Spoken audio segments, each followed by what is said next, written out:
Okay, we'll just wait a few more moments before getting to start for a few more people to join us.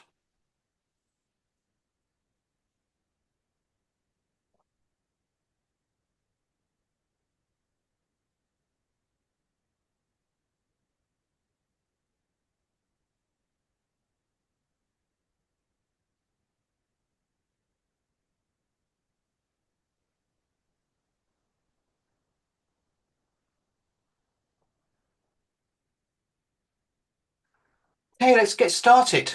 So, good afternoon and a very warm welcome to you all to the second session of PeopleCert's ITIL Tool Day 2025. My name is Ashley Bassett, and again, I'll be your host for today's event. I've been working in the IT service management industry for more than 20 years, with most of those within the PeopleCert ecosystem. Prior to joining PeopleCert, I managed a global training and consulting organization working with a number of ITSM tool vendors. We had a jam-packed morning with 6 really good presentations from partners sharing some case studies, insights, and showcasing their products. This afternoon, speakers will be continuing this theme, presenting case studies with a deeper look at trends in our industry, service management's role in a more digitally oriented business, and of course, some further insights into how AI influences our services. I started this morning highlighting these numbers. Again, this year we have some very impressive numbers to share. We have 11 vendors presenting today and have had over 4,500 registrations representing over 120 countries around the world. So welcome. And welcome back to those who joined us this morning. And once again, thank you for taking time out of your very busy schedule to join us. I just want to give a quick view of the PeopleCert ecosystem. We have 3 focus areas in business and IT. Our accredited training organization channel is the largest channel, and we have significant programs ongoing to continually enhance our product families for our partners and our customers. This year, we've continued to strengthen our accredited consulting program. We've migrated from the previous Axelos domain now to a new structure in place in peoplecert.org with improved functionality, more content, tools, and templates for these partners to be more effective when offering their consulting services to our enterprise customers. But today is all about our ATV channel and our technology partners. Technology's role in our industry is essential for enterprises to realizing the benefits from ITIL and service management initiatives. The ATV scheme offers our enterprise customers an easier route and the confidence in selecting potential technology vendors that are aligned to ITIL best practices. Okay. And for our partners, a formal accreditation to their tools, and so they're fit for purpose for the substantial investments made by our customers. Additionally, it provides our partners with the opportunities to showcase their tools to broad audiences and participate in thought leadership events such as these and adding value to our communities. This last year, our ATV program has grown and adapted and now includes more than 60 additional data points in our assessments relating to AI across all the reviewed practices. Our vendors have also been involved in some leading research, including the new AI in ITSM tools, how artificial intelligence is redefining IT service management paper. And in addition, our service management experts and architects have been busy leading the way in some core thinking with a new white paper on AI governance. A view that AI mustn't be incorporated as just another technology within IT or corporate governance, but how to manage wider ethical and moral implications of AI in your business. With so many registrants, we anticipate many attendees coming and going throughout the afternoon. So I apologize ahead for repeating myself. It is by design, but we want to make sure we communicate some of the key messages to everyone. We are still finalizing the date for next year, and we'll let you know as soon as we've a firm set date. Today is being recorded, and we'll make this available to you after the event. Lastly, for further information, to learn more about the ATV program or information on how to join the scheme, please visit atv.peoplecert.org. So let's kick off these afternoon sessions, starting in a moment with Invigate. Each partner will have 20 minutes to present on a specific topic, followed by about 5 minutes of Q&A. And you can send your questions in via the chat. We'll do our best to pose these to our presenters during the Q&A. And if we don't get time to answer all of them, they will stay behind and answer them online for you. During the course of the session, while we transition from one speaker to another, we may be posting polls in the chat. Please participate in these as it helps us see trends and needs in our community. So, without further delay, may I introduce our first speakers of the afternoon, Israel and Oliver from Invigate. Hello, Israel is Israel is a seasoned SaaS sales professional, spanning more than 20 years in consulting and global enterprises, with a key focus on long-term customer success. Oliver has been with Tro Group for more than 7 years, leading the global IT infrastructure team, overseeing IT services for 40 affiliate companies across 16 countries. He focuses on security, standardization, and automation to ensure reliable and cost-effective global operations. Welcome, Israel. Oliver. Hello, Thank you, everyone. Ashley. Hello. So I will start by sharing my screen so we can make that switch. For those of you that do not know what Tro Group does, the success story that we're going to be talking today, Tro Group is a worldwide company that is a market leader in 3 different areas: stamp production, laser plotters, and high-tech laser sources. So basically, Oliver, I think that we can go through a little bit of the story that you had with Invigate, and let's start from For sure. what we have before and the decision, to get into implementing service management. You were working with other solution before, ServiceNow. So what specific situation or breaking point led you to look for an alternative in that case? Yeah, we were using ServiceNow for 6 years, but honestly, we were not able to use all the features or use it as a platform. There was no, in our company in general, there was no acceptance for having an IT tool doing a lot of stuff. And so we focused on a solution that is really fitting for our IT needs. So it was more than IT first approach instead of let's say, let's look for a platform. And this is where we came over Invigate.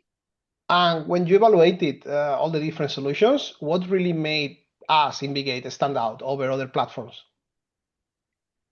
I think what we really liked is the approach of the portal of Invigate, because when we started with service management in general, before I joined the company, Outlook was the ticket system. But even with ServiceNow, we kept allowing people to send emails, and accepting emails as a ticket had some issues, like we had to maintain a team that analyzes the emails and then forwards them to the correct IT service group. So our approach has been to get rid of emails in general and use a solution that has a really nice portal. And this is where we came on Invigate, because the portal is in my opinion, it's not even very it looks modern. It's stylish in a way, and it has all the information for the customers that we wanted to have there. And then we found that the catalog, that is a very important point in a portal, is really easy to build and to maintain. And one question, because normally changing people behavior is something very hard. So when people is used to use emails, how did you handle that transition exactly? How, why the users accepted to move from email to just the portal, and how Invigate helped with that? In fact, this was a concern when doing the switch from email solution to a portal solution.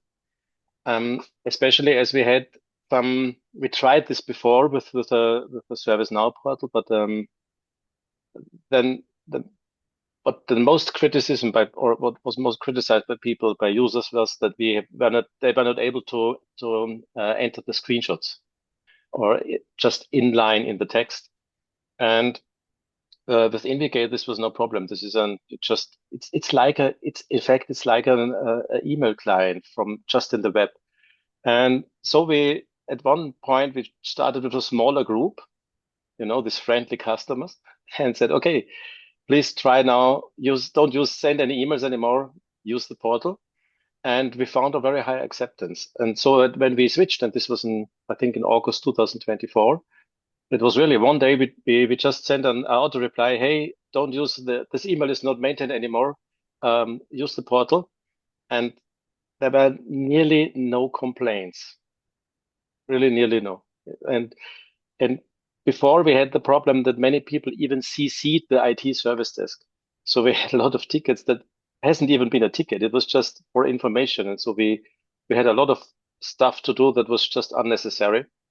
And this was a total change at that moment when it got really quiet in the IT mailbox.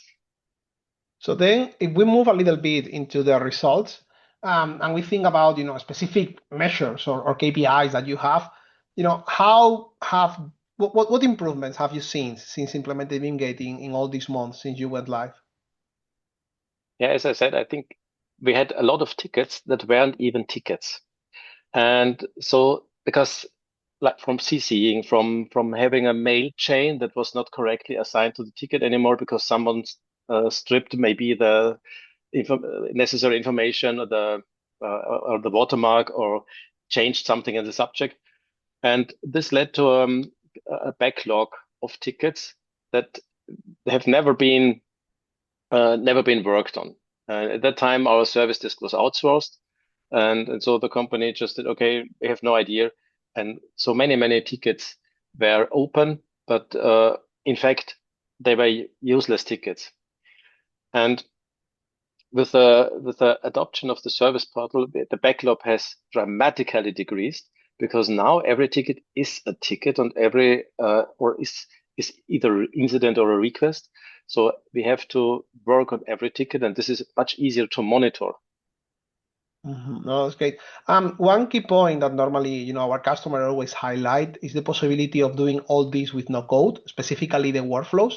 So how are you using, workflows to, in your service processes? And if is there any specific example that you want to share? We have previously we had or when we started with ServiceNow, we had only one ticket type. This was the incident type, in fact. And so we added some subcategories for requests. But in the beginning, it was always an incident. Now with with Indicate, with the catalog, we have a different path for incidents and for requests. And we nearly tried that every request is now triggering a workflow. This has two reasons. The number one reason is that we can give the service desk guys a kind of task list, what to do. So in the easiest case, it's just a step-by-step walkthrough what to do to fulfill the request. And even in other cases, it's even triggering some automations or doing some stuff that that minimizes the work and leads to the same result at every time. And yeah, I think nearly every request now is in the meantime is a workflow. Okay, so that's great. And one question, because as you mentioned, you were having a lot of noise in the system with all those emails that in CC and creating tickets, etc. So now that you have improved the visibility, the categorization of ticket, how or what value is this giving to you? How has impacted your ability to prioritize, to resolve incidents, to respond quicker to critical problems? How is that really affecting the daily activity of your team? Yeah, it's of course it's affecting. Let's say it like this. And so we have I think, two effects that are worth mentioning. Number one is that the service desk people are happier in doing their work, and you see that they even get much more efficient. And efficiency is not only something that is important from the company point of view. I think it's even for the guys by themselves because they feel their work has more value and they get better or better feedback. And feedback is the number two. We are since we changed to the new ticket system, we did a survey every 3 months about asking people, hey, how is the service desk? even because of changing from external to internal. But on one explicit question is already, hey, how satisfied are you with the ticketing system? And we always reached very, very high values here. And just going a little bit more into the details, just to share with the audience a specific example, is there any specific case that illustrate how Invigate has helped you transform that task or process that was previously a problematic one? Just to try to get into a little bit more into the details, because we're keeping things quite high. So I would like to share with the audience something that is more a little bit more specific into the details. So one of the processes which is of course always a pain is the onboarding process. So a request new user process is in our world. We have a form based on an at the moment it's just an Excel file, but this is now completely automatically processed by Invigate. So they used Excel because of not everybody had access to the system because of we have some really very small locations without even VPN and so on. And so they needed an easy way to do that. So they can still send in by email, but then the next steps that the service desk looks at it, then it goes the way to our automation, and the automation writes directly back into the ticket. So we are always inside the ticket system. This is all based on workflows, and then the effort of a service desk guy, which was around 15 to 25 minutes, and we had a really huge failure rate in the past, is now just verification, closing the ticket, and that's all. And this is for me I think the process where we had the best or the biggest change for us. Onboarding process is a classic when we talk about enterprise service management, especially because normally it involves multiple departments. You can have IT, you can have HR, you can have finance, and you need to have all those parallel work. So we have seen a lot of examples of those in our customers. And I think that also something that always our customers and probably to you was important was the ability to create all these processes, all these workflows with no coding. And then that means that not only you can go live very quickly, but also if your requirements change after some time, you can go back and do the changes. You don't need an army of consultants to help you with that. So I'm thinking about the future. You have mentioning that you are getting, to this level of service management maturity in months that you couldn't with Invigate, that you couldn't achieve with ServiceNow in all the years you were with them.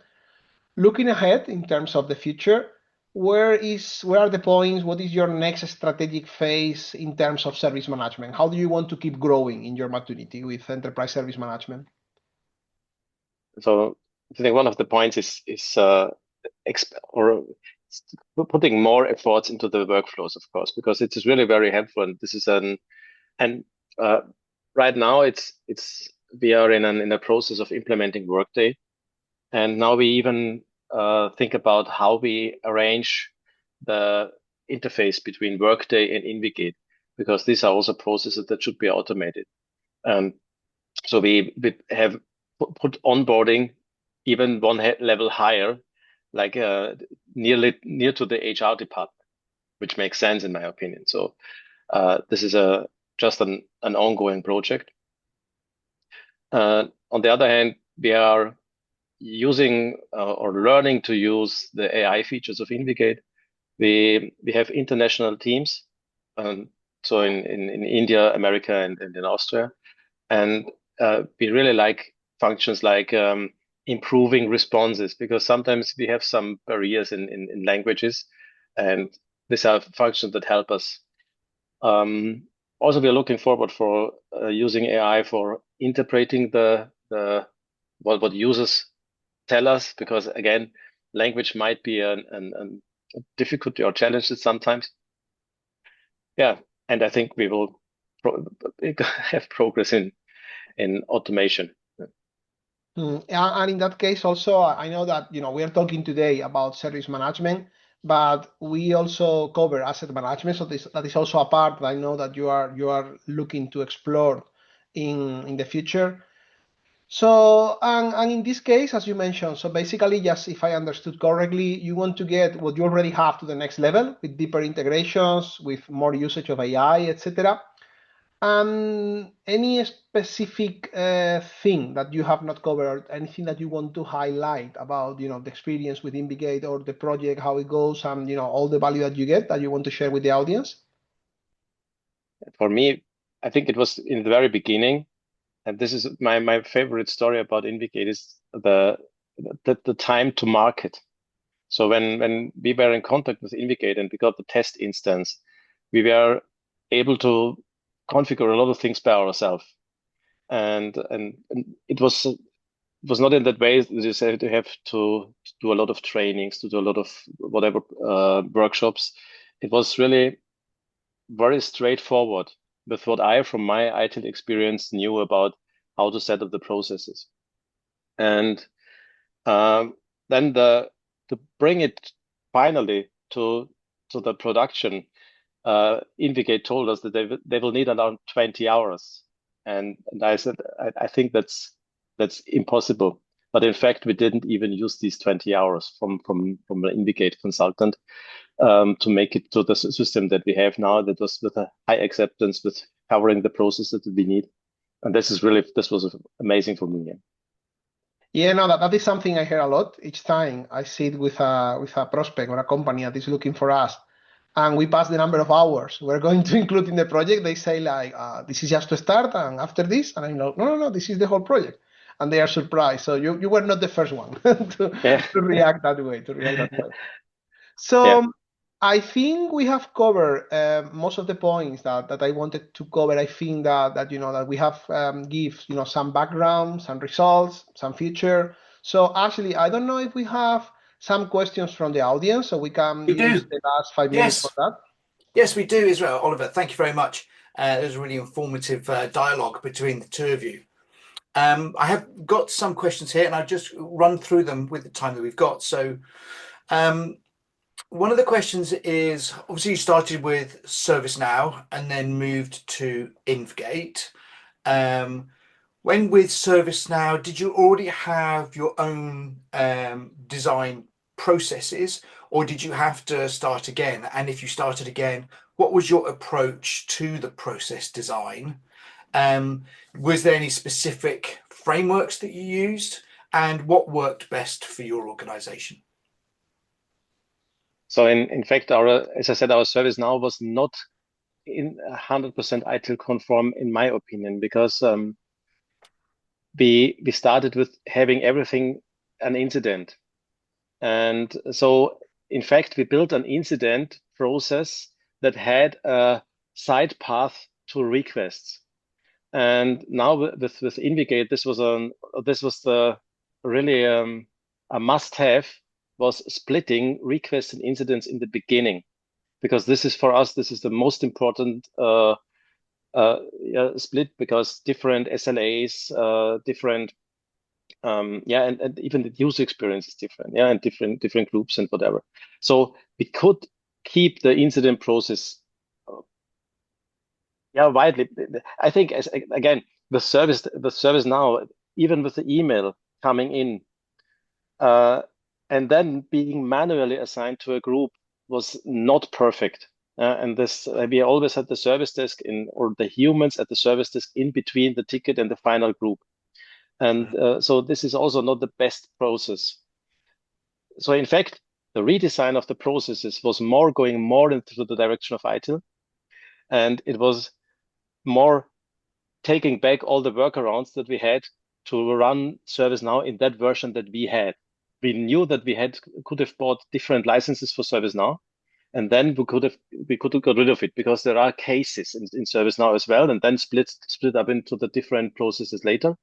But this would have caused a completely re-implementation of ServiceNow. And this is the point where we said, okay, let's try to find a product that maybe is just good for IT. Because we couldn't manage to get other departments use ServiceNow. Maybe in fact now we are using Invigate for HR. Very good. Yeah.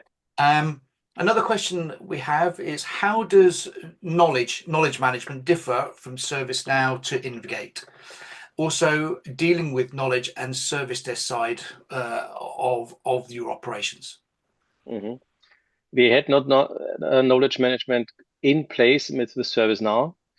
There is a process for knowledge management in ServiceNow, and we did not set up this process, and there is no easy way. So the guys at the service desk, they used OneNote. Yeah? Now with Invigate, there is no knowledge process, and this is honestly a little bit a lag sometimes. But in fact, we are using the knowledge base function of Invigate now instead of OneNote.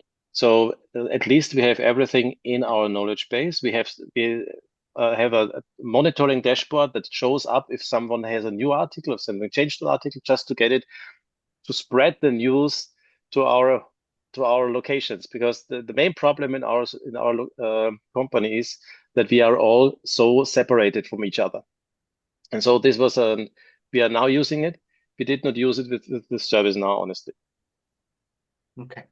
And obviously with all the elements and the businesses you have to support in different geographies, what was your approach to centralizing the service catalog? And how did you put different services into the correct catalogs to make sense for all the users? This is where I like Invigate most, honestly, because the service catalog is in fact just a text line in a catalog. It's like a directory, and it doesn't request or doesn't require to have a definition of what is a technical service, what is a business service, what is an IT service, because we are an industry company with an internal IT. We don't people don't buy services in that way, and the people are very sometimes low skilled in terms of IT, so they don't even know which service is at the moment affected by something doesn't work as it should. And so we did not define services in the classic way like you do it from the ITIL book. Yeah, we just defined categories, and the category is like my PC is not working, or like I have no network connection, without having a reference that this maybe is the network service, because the network service can be the VPN, the SD-WAN, this can even be the local LAN, and we did not start with the services. We started just with the catalog, with the item. I have a problem with connectivity. Yeah. Interesting. We do have a lot of questions here. So I'm going to ask this one. So this person came in and said, if they understood correctly, the go live phase required approximately 20 hours.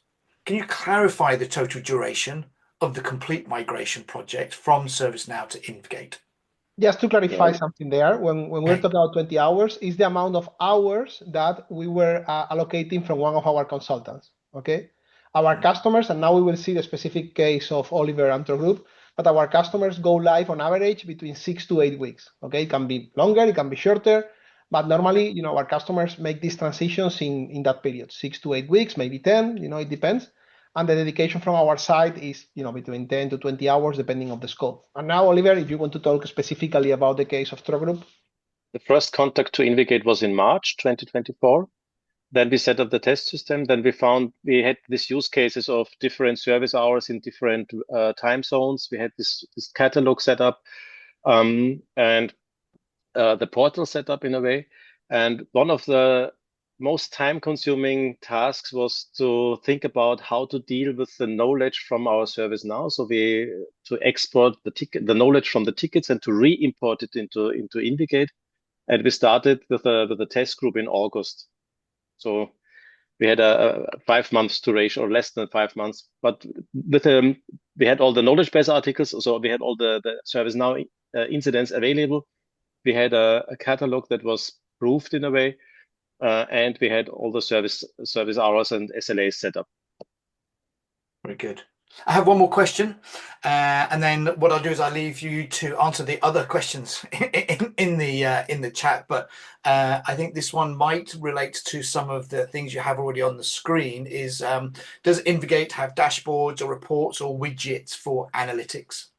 Yeah, we include two different modules, one for dashboards, so you can create your visualizations, you can use internally, you can share with other users, and then also you can do the reporting one that is down here.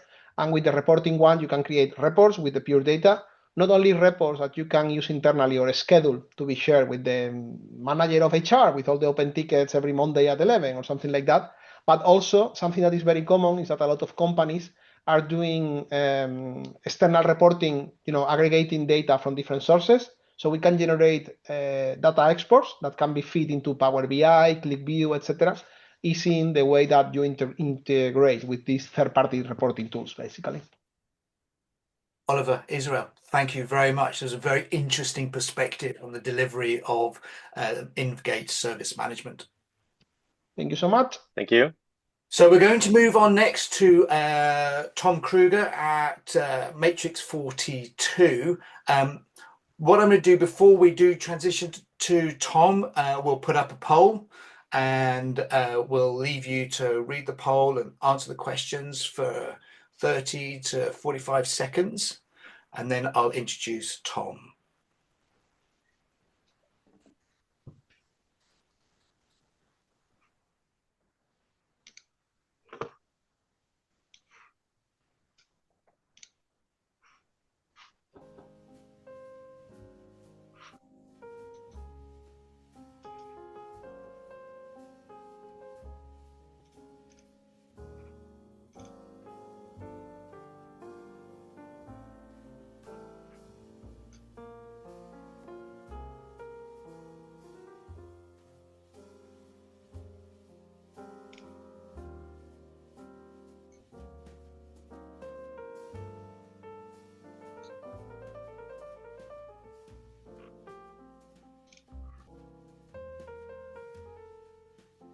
Okay. So Tom is a leading pre-sales consultant with Matrix 42 and has been with Matrix 42 for 25 years, specializing in enterprise service management, helping customers with implementations, drawing from his extensive IT service management and ITIL experience to help them navigate their digital transformation journeys. Today, he's going to share how European companies can modernize their service management practices to remain efficient and compliant despite growing complexity, as well as explain why AI native service management is a strategic success factor and how Matrix 42 helps organizations achieve this. So welcome, Thomas. Thank you, Ashley. And first of all, let me share my screen. Should be now. Can you all see my screen? We can. Excellent. So, as I said, thank you very much for introducing me and a warm welcome to the audience. My session is to talk about our AI native enterprise service management solution. And but what I want to do first is to give you an idea why we say we want to be the European choice in ITSM and ESM. And I want to explain to you especially why we think that IT organizations deserve a European choice and why we think that we should do more out of Europe. And so let me show the next slide. Why do we think that we need to do more out of Europe? If you look at the top 100 digital platforms worldwide, it is obvious that it's dominated by the American or the Asia Pacific markets.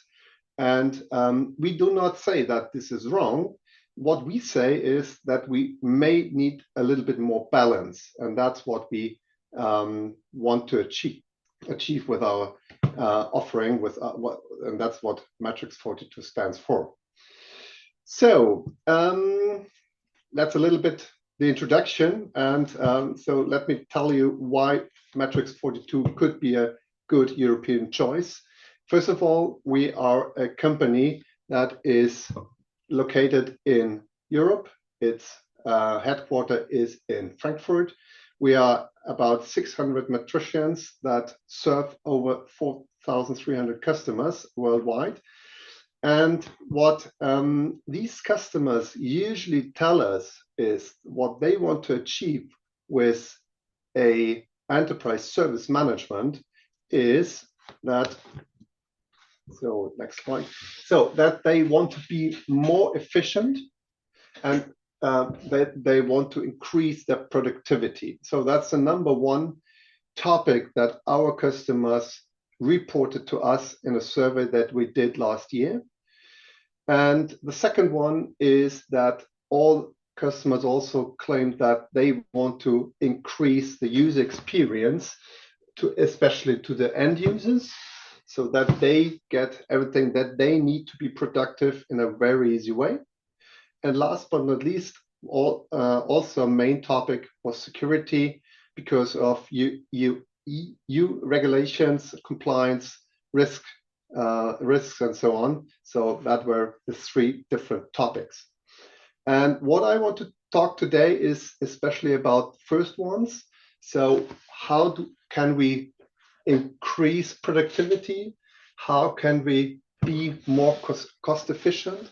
And how can we also provide a good experience to our end users?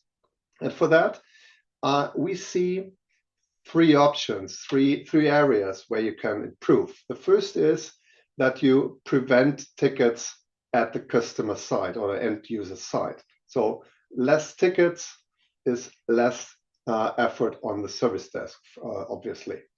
Second, the second area could be to increase the first resolution shot rate. That could be an idea. And the third one is to decrease the average handling time of a ticket. Think about 1,000, 2,000 tickets per month, and you can decrease the average handling time of the tickets.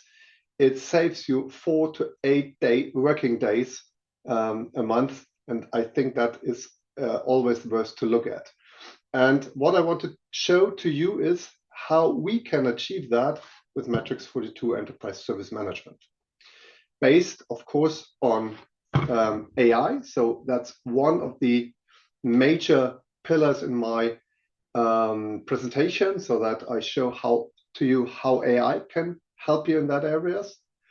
But of course, there are other options to do so. And the second one, and we heard that in the session before, is automation. So our platform is also able not only to provide AI to help you, but also a lot of automation capabilities to do more with less. So, and how does that look like? Let me start from the perspective of an end user. An end user usually has a problem, wants to have something to be productive, needs information, and that is something that they can always get from our great looking self-service portal. On the right side, you see our chatbot where users can ask questions. So in this case, I want to have access to my workflow platform, Pegasus, and it gives me some ideas about that. What I want to mention here is we rely here, of course, on the internal knowledge base, but you can also add additional knowledge resources like Confluence, SharePoint, PDF files, whatever, so that you provide as much as knowledge as you can to the end user to help them to solve the issues very easily by using a chatbot. What you also see here is that they can, if AI doesn't help them, that they always are able to talk to the agent. So we also have a live chat with the agent to help ourselves together with the service desk in the background. What you also see here on this screen is that users can use or directly search in a knowledge base. You can provide announcements. You have an overview of your tickets. You can report an issue. You can also request services to get something like hardware, software, access rights, with always the option to automate the provisioning of the service. How does that look like in practice? And so we switch to my live demo. So you can see here the same screen with the same question. And we see here in the portal that I see a link to the portal. In this case, it will jump to the service that we need to request. That's very easy to do. So we've asked something, one click, we are at the service. We can add that to the cart. Everything is filled out automatically. And then with another click, we have that in the shopping cart with some summary information. Some organizations like to provide cost data because they want to use that later on for cost allocation in the background. And then last but not least, we can place the order. All of these orders can have a approval workflow and can have a so-called provisioning workflow where the magic can happen. So provisioning workflows can be automated. Our customers use that, for instance, to do their HR processes fully automatically, or provide automation for IT, running PowerShell scripts, creating machines in Azure, creating machines in ESX, whatever. I don't want to do the full process because I don't want to bother you with that. But just to mention here, the approver gets, of course, a notification, gets an email, has the ability to do the approval in Teams, has the ability to do that on the mobile phone, so that this process runs in the interfaces that are used to, Teams, iPhone, whatever. Good. So that's a first look how users can be productive, can add services that they need to be productive very easily, starting from the chatbot. A second use case here could be that I have a problem with Pegasus. Here we have another option to search for. I cannot access Pegasus. It's also an AI-based search. It searched in the knowledge base, the services, and so on. And here it provides something. But what we want to do here is we want to create a ticket. And so I use the button here. I provide some simple information here. I cannot log in.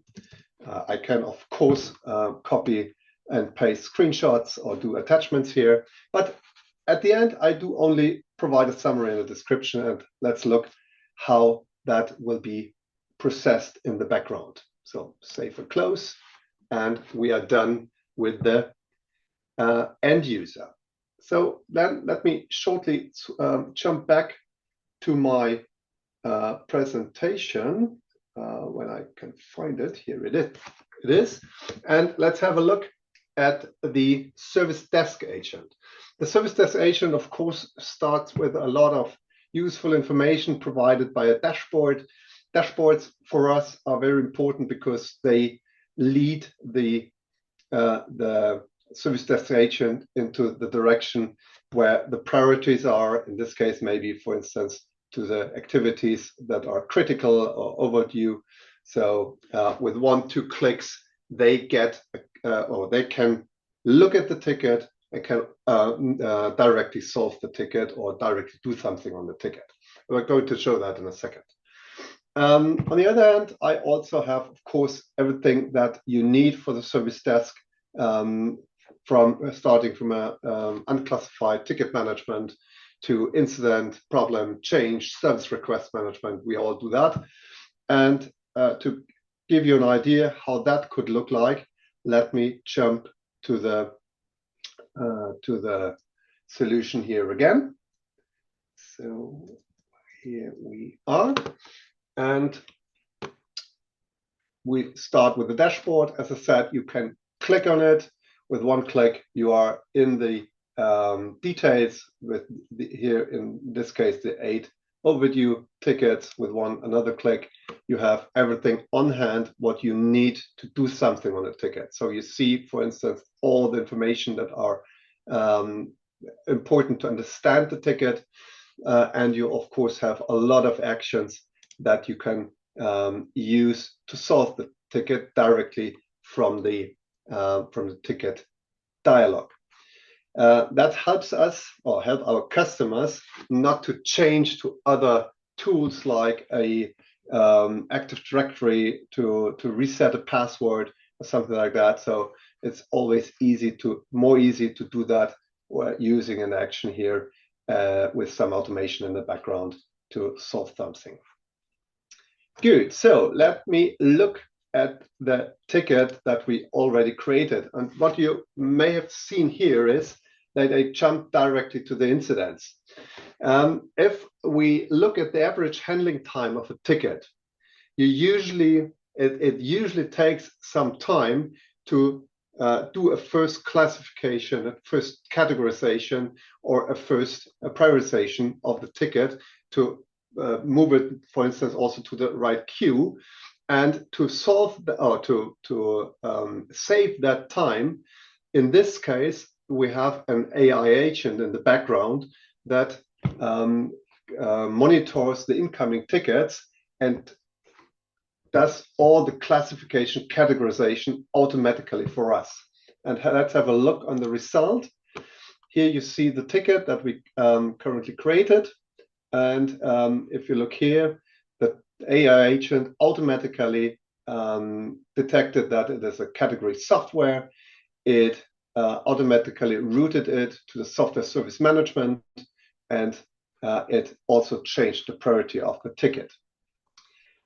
So with this, we can also open the ticket, and I'll show you another fancy stuff. And you see, by the way, here, and that's this here, the ticket was automatically enriched here again by AI, because it detected that the service Pegasus is affected and automatically assigned it to the service. So with AI, we give you a lot of information. We enrich the ticket, and we also do the right forwarding, do the classification, the prioritization, so that you, in my point of view, can save the time up to 2-3 minutes for doing that first ticket efforts.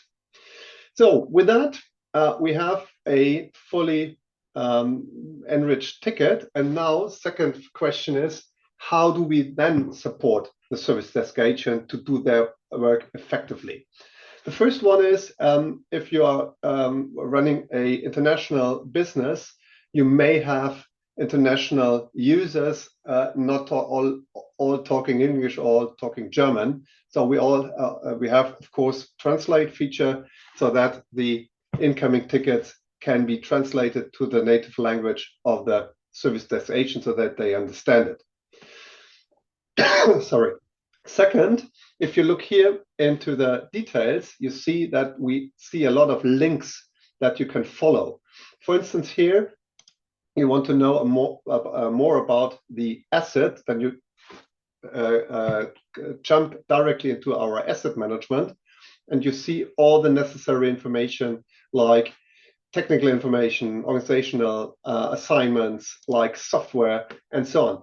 And again, we can here support you by AI. So this, in this case, I added a configurable AI action. So it's a configurable action, not something that we provide in standard, and use that to search the internet for the patches that this particular machine needs. Takes some seconds, so but yet now you see we recognize that there is some high priority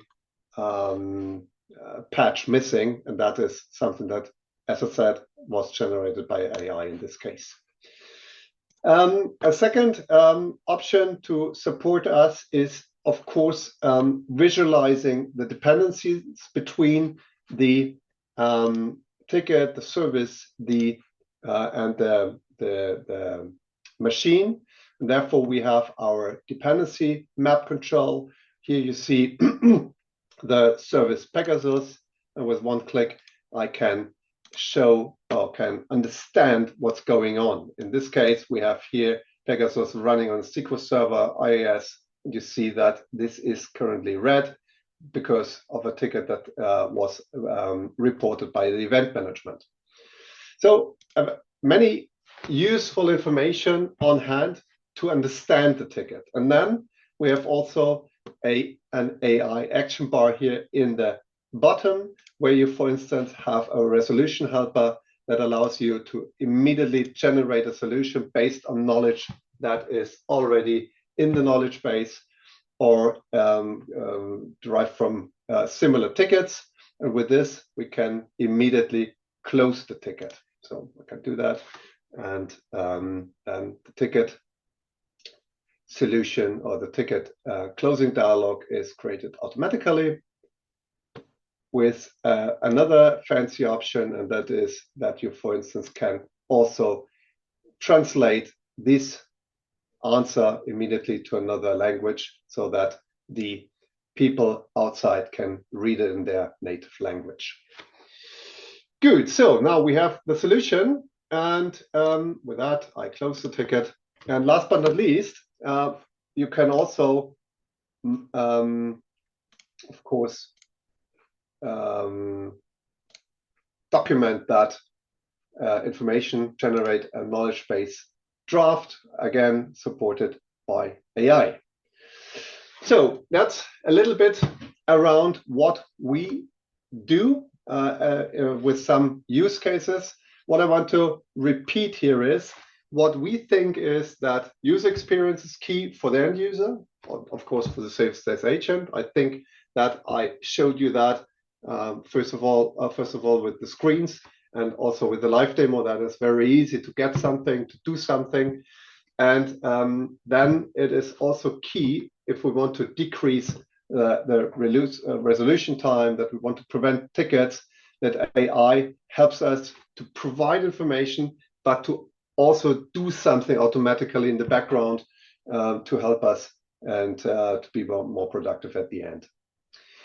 If we look then why customers tell us why this solution is something that they want to work with, and that is this slide.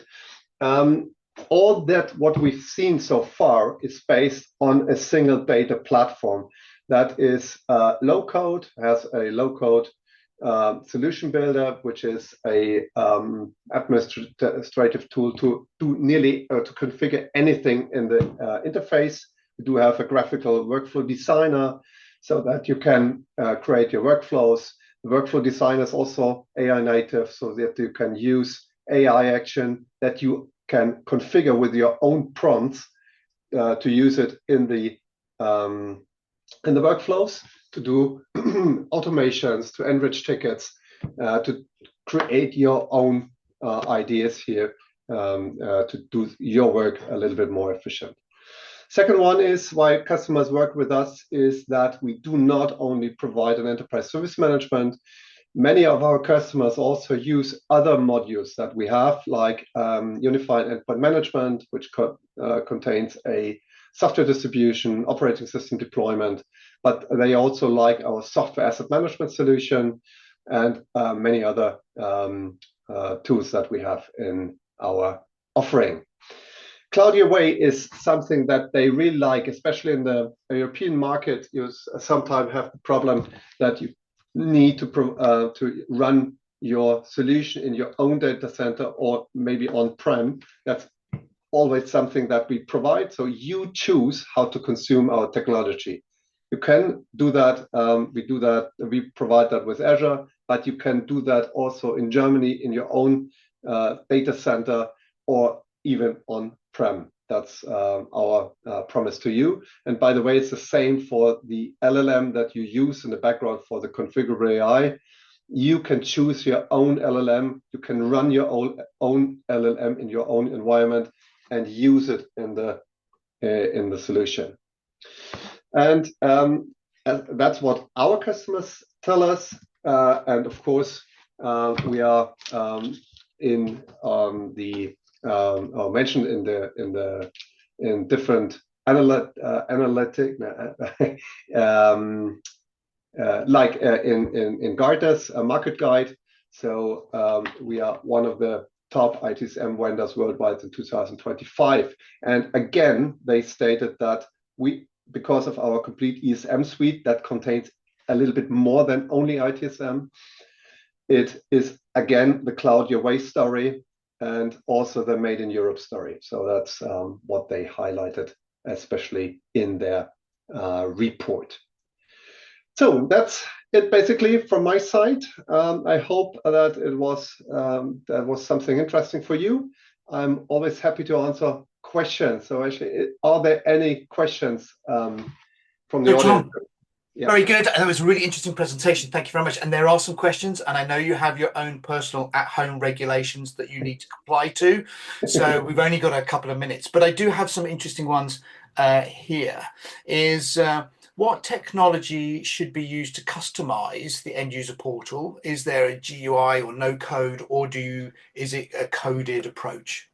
It's a no code approach with, if necessary, some JavaScript in the background, but let me say 95% of the configuration is done with no code. Good. This one's quite apt when we talk about compliance, European compliances. So where does all the data reside geographically, especially if you're using cross-geographical customers? Yeah. So sorry, if customers choose our SaaS offering, we usually provide the environment in Azure in Europe, Northern Europe, in Amsterdam, I think it's the data center. But we have also, for instance, public customers in Germany that they do want to have a German-based data center. So that is also something that we can provide. And as I said, we have a lot of customers that rethink their strategy about US-based data centers, and so they try to put back their solutions into their own data centers or even on-prem, and so that's something that we offer as well. Okay. In terms of AI in service management, and now this is becoming obviously more common and more integrated, what are the biggest hurdles that you've come across with regulation and compliance, European regulation and compliance with AI in the service management tools, and how have you overcome them? First of all, if you talk about AI, the biggest challenge for me is not a compliance topic, but a data quality topic, because I know a lot of customers that rarely put their data into a knowledge base, or the knowledge base has bad data quality, whatever, and then AI is a little bit difficult to use to provide knowledge to the end users. But if it's about regulations, we see, especially with the GDPR topic, that a lot of customers don't want to use OpenAI or Gemini or whatever, but want to have their own LLM in their own data center, like an own hosted Mistral or something like that.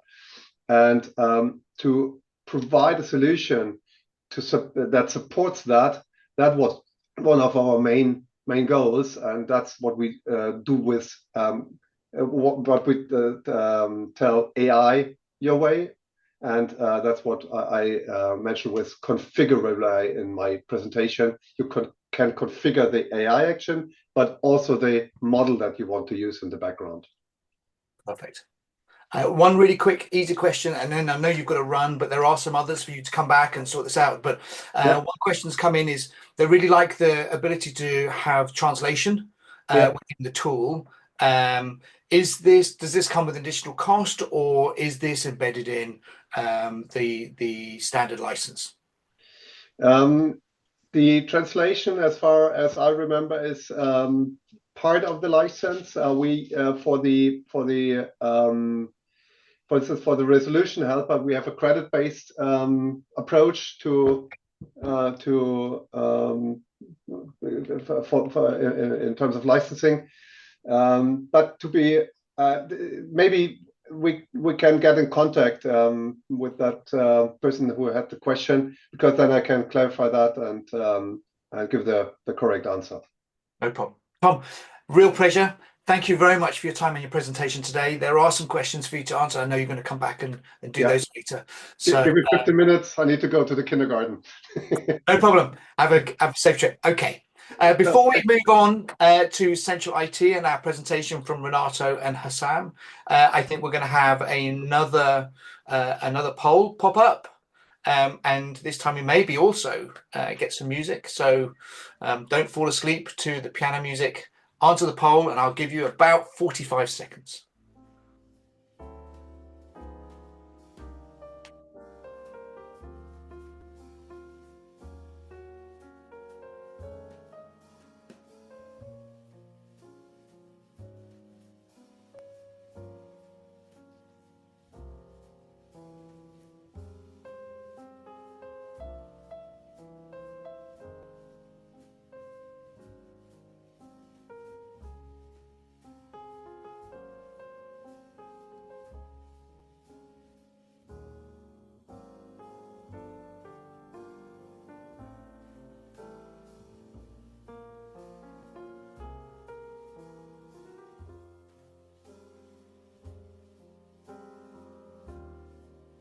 Okay, so I'm going to introduce Renato Moreira, who's the Business Director of Central IT, and Hassam Draz is a Business Development Manager at Central IT.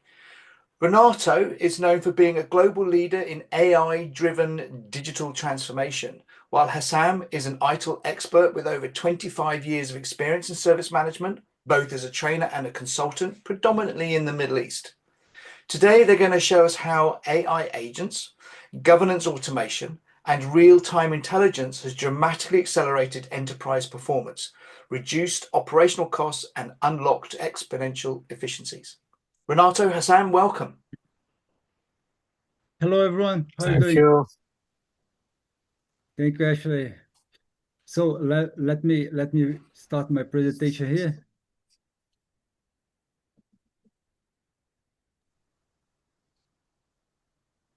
Okay, good.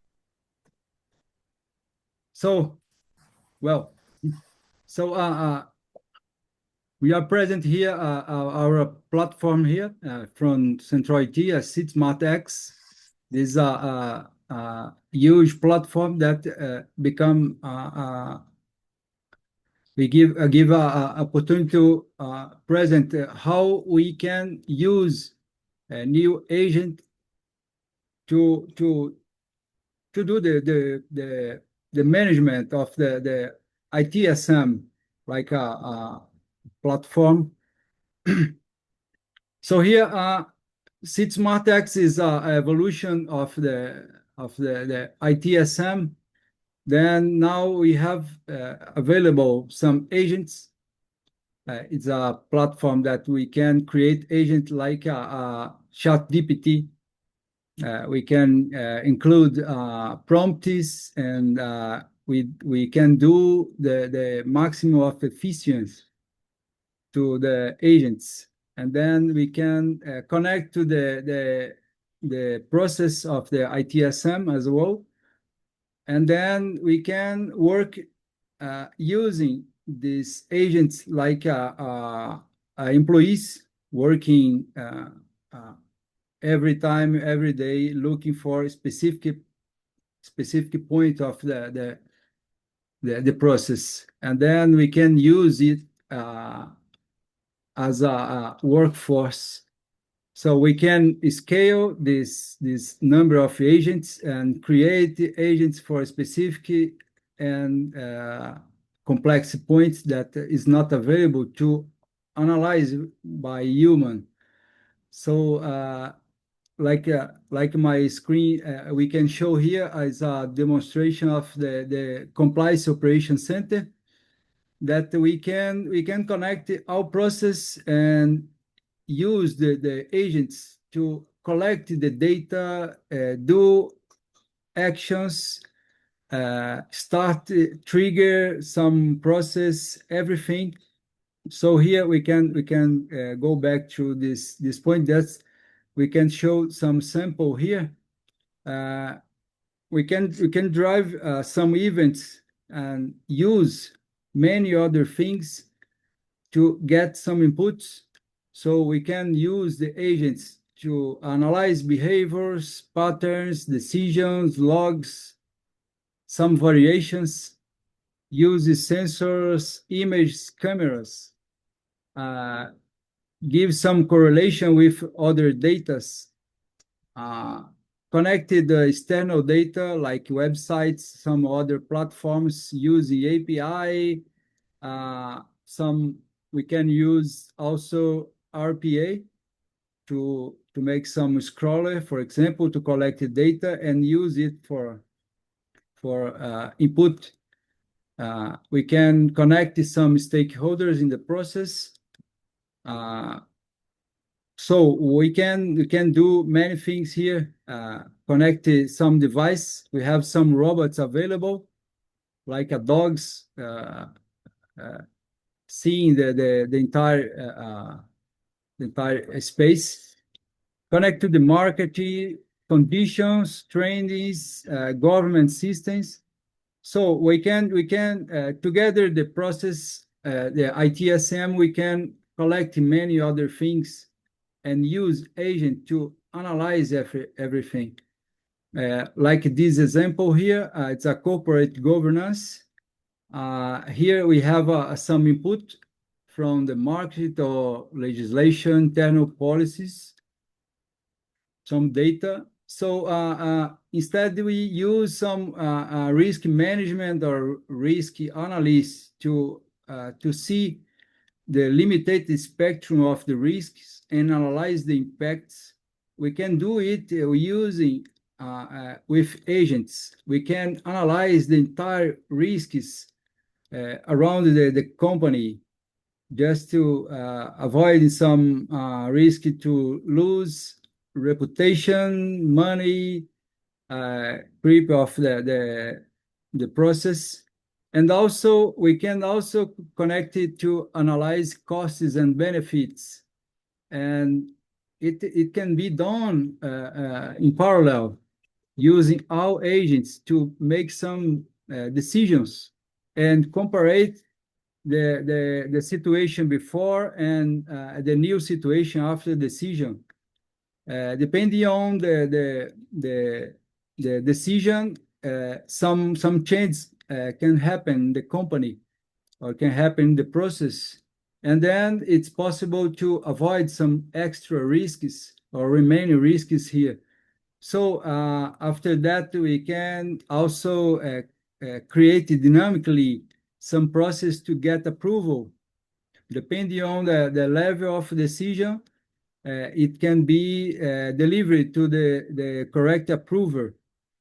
And also, it's a revert back to some quadrant here for prioritization. So many times we have some decision that is not good to do at this moment, but in the future, because now it's better to do another one.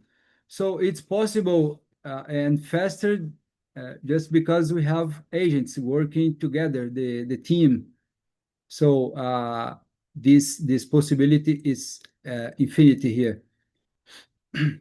So just to show here some governance costs, it's huge during the cycle life of the company, of the process or the project, because every day we have many changes in the marketing, the company, the change of the board and decisions making, and the costs of to change and propagate the decision in the company is very expensive.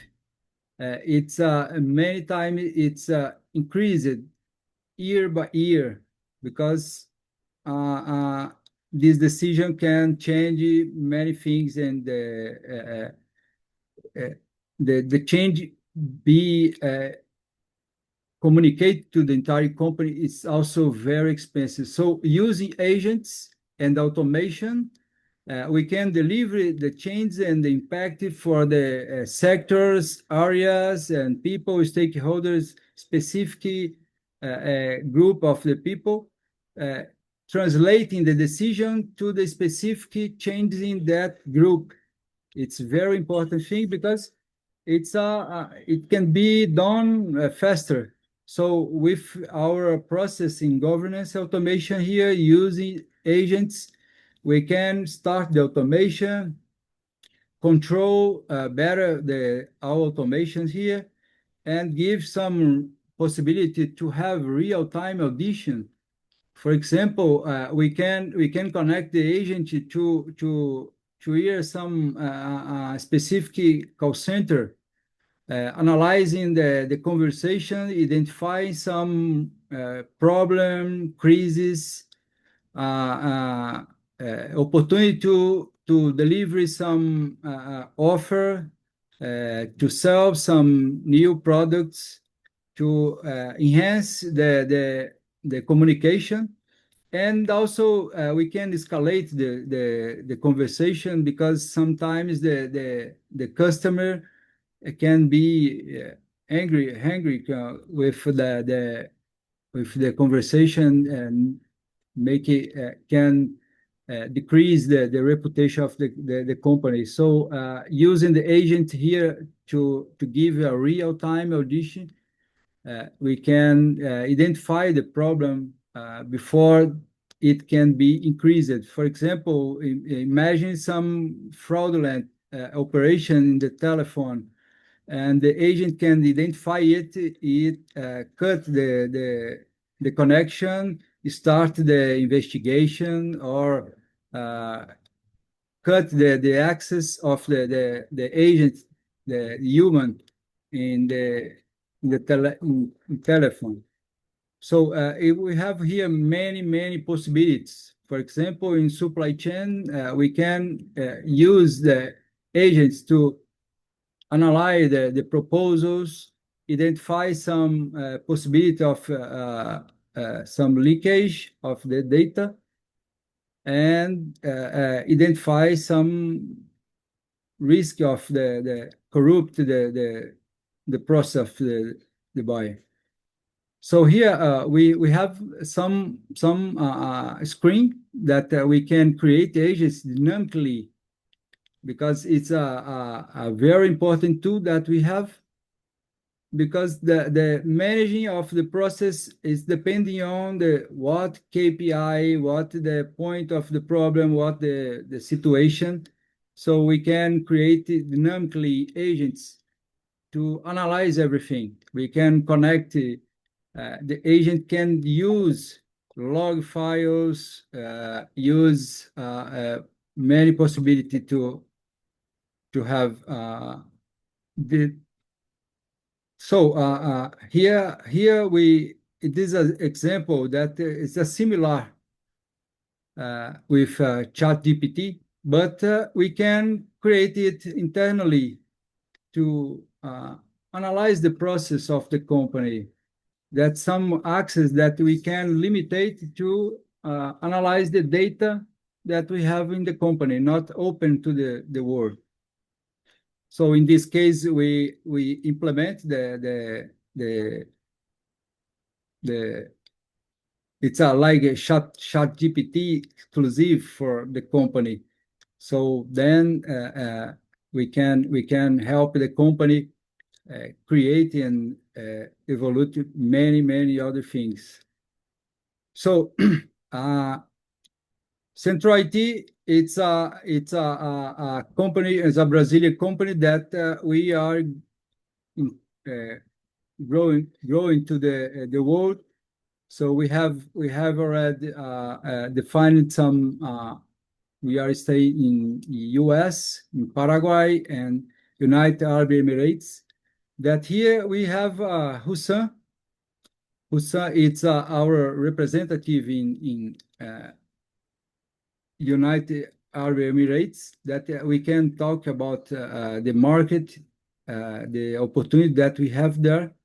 and show some how we can increase the solutions and the possibilities in that market that we have many opportunities. So Hussein, could you explain and talk a little bit about the marketing? Yeah, thank you, Renato. I appreciate it. Welcome everyone, and thank you for this opportunity. This is Hassan Daraz here, the Business Development Manager of Central IT Global. It's really a pleasure to be here. Actually, as Renato said, Central IT is now based in Brazil, and they have representation in South and North America. Recently, in 2025, now we moved to the globe, and we have now our offices in the whole world, starting from Middle East, GCC area, Saudi Arabia, United Arab Emirates, and the rest of the countries. Also, we're available in Africa and Europe. The system also, what we can say that now CIT SmartX as a platform, it's a platform that can support the organization, especially government organization, to in the digital transformation strategy. It is not only an IT service management tool, as mentioned. It contains many other automation tools, including GRC, project management, business continuity, risk, also IT operation and asset management. So this tool, as a market leader in South and North America, now it's going to the globe. It took us some time now to move to the global market because of the localization and also some availability of our services to support all our customers now. We're happy to say that also we have now many customers in the region, and especially in Middle East, GCC area, and Africa. And we're looking forward really to support and our customers and help them to achieve their digital transformation strategies and goals with our tools, especially with the expertise now we have in the South and North American markets, with our also good network of global experts that we have in this business.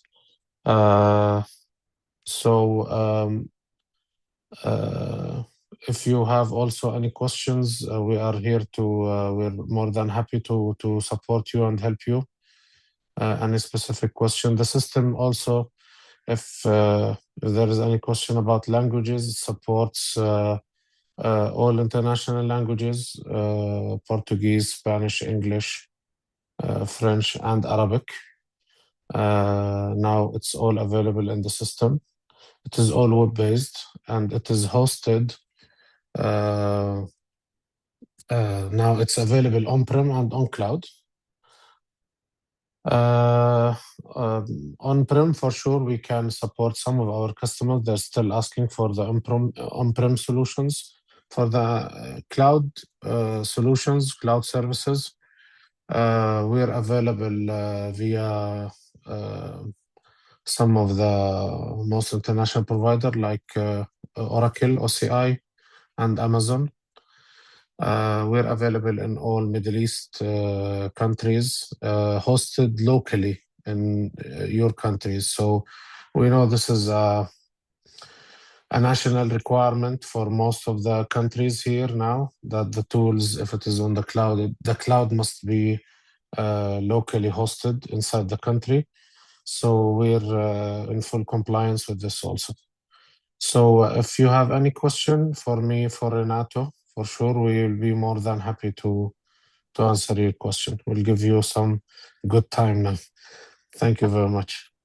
Renato, thank you very much for your presentation. We do have a couple of questions coming. One is, what is the advantage that the Central IT or CIT Smart X solution provides to the Middle East? Okay. Central IT is a market leader in South and North America. As I said, sorry, Renato, I took the I took the lead to answer. Okay, the main thing, as we said, one of the main advantages now is the Arabization, because Arabic language, it is really required, and now the system is fully Arabized. Arabic language is fully enabled. Second, it is for sure compliant with the ITIL requirement. All the processes are ITIL based. This is second. For some of the customers, mainly the Saudi market and the Emirati market, where you have to, as a government entity, maybe especially when you need to comply with the government requirement, it is also in full compliance with the requirement regarding the data privacy, security. Also, as I said, also the hosting inside the countries, even if it is on cloud, and for sure, I don't know if we can say this now in this in such event. In comparison with the market leaders in the Middle East, we can say that it is. I believe that Central IT is the most cost-effective tool in the market. So it can give you the capabilities of the market leaders without naming any of them. But on the other hand, you can save up to 50% of your budget. So this is also a very good advantage, if it is not the main advantage of the whole idea of having Central IT in our region. Okay, thank you. Another question we have is, in your experience with implementing CIT Smart X across different countries and industries, what part of the organization benefits the fastest for multi-agent automation? So this kind of question is very, very important, because it's a response from the entire public in the world. So our implementation is very fast because we are certified in ITIL, many other processes. So here, if people search, we have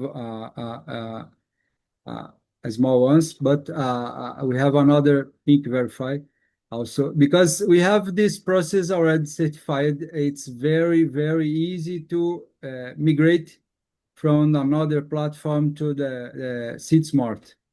So consider that the implementation, we have the opportunity to, in that time, we analyze the process. And during the implementation, we analyze what we can implement for automation and create agents to help the process to be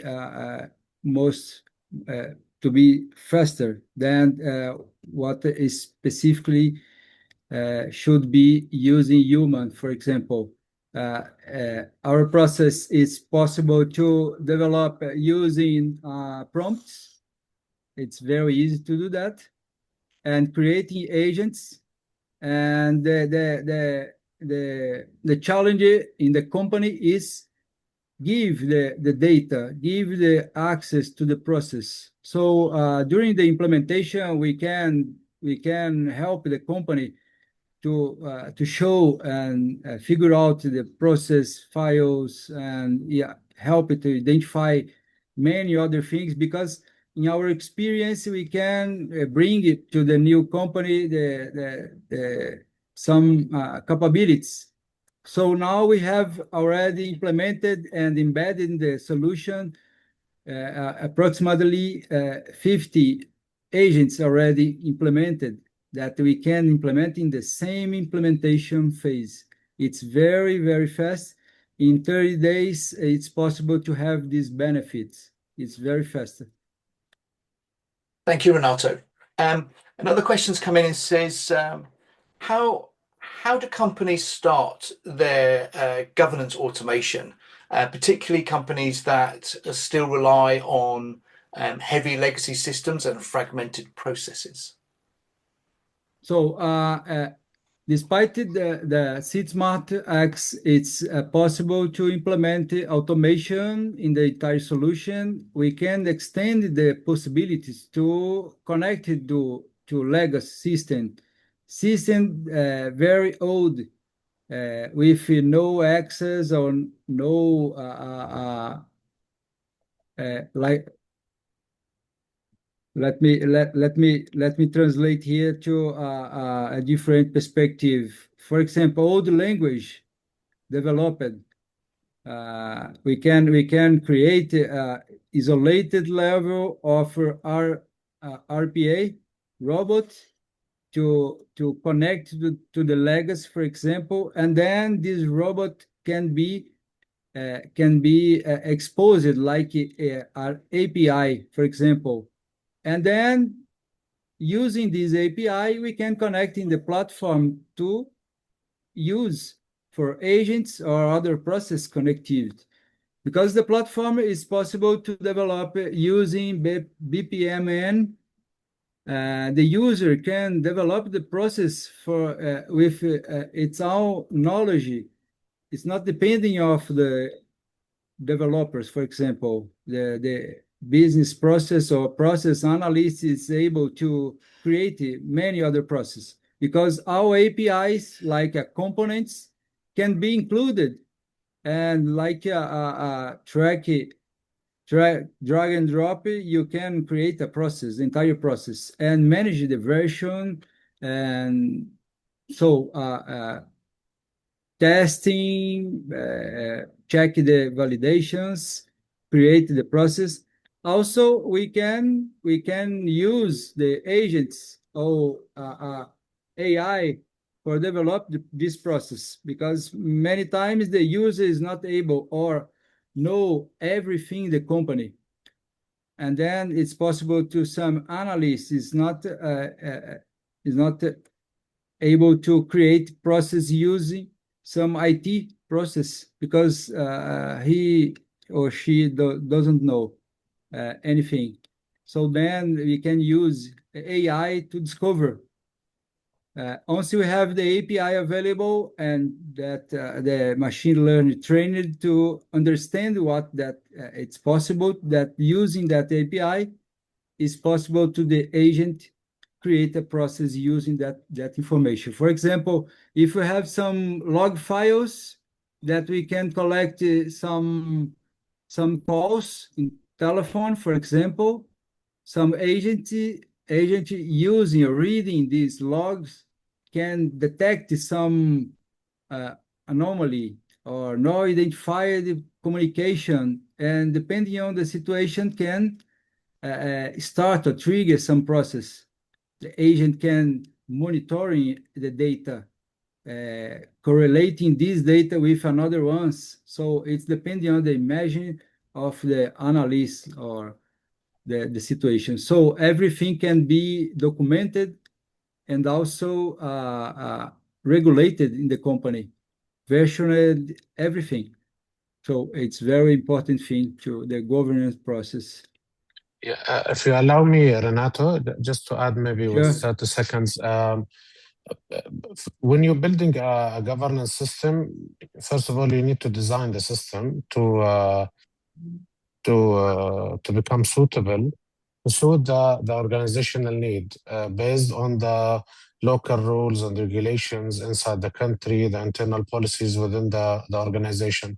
On the other hand, as Renato mentioned, Our system, CIT SmartX, has now, maybe as we speak, more than 2,000 ready-made APIs that can connect our system to any major vendor in the market. And we can read and write into these systems by collecting data and generating reports and analyzing trends, and using these data to generate reports to ensure compliance. And recently, we have developed the same solution in Paraguay, for example, for environmental compliance for most of the industrial sector inside Paraguay, so that to ensure that they comply with the carbon footprint requirement. So our systems start collecting data from different sources inside the organizations and send these reports to ensure compliance with the carbon footprint and the carbon all carbon data collected, and then present that to the management board, and based on that, a lot of decisions can be made. So this is how we can complete the whole GRC cycle. Thank you. Perfect, Hassam. Renato, thank you very much for your presentation. Very interesting. Thank you, guys. Thank you for your time. Bye-bye. So next we're going to Thank come on you. to Jendra at Manage Engine, and we're going to take again a little bit of time to put out a poll, and then I'll maybe count for 45. Well, let's see how complex the poll comes out. Oh, I give you 45 seconds.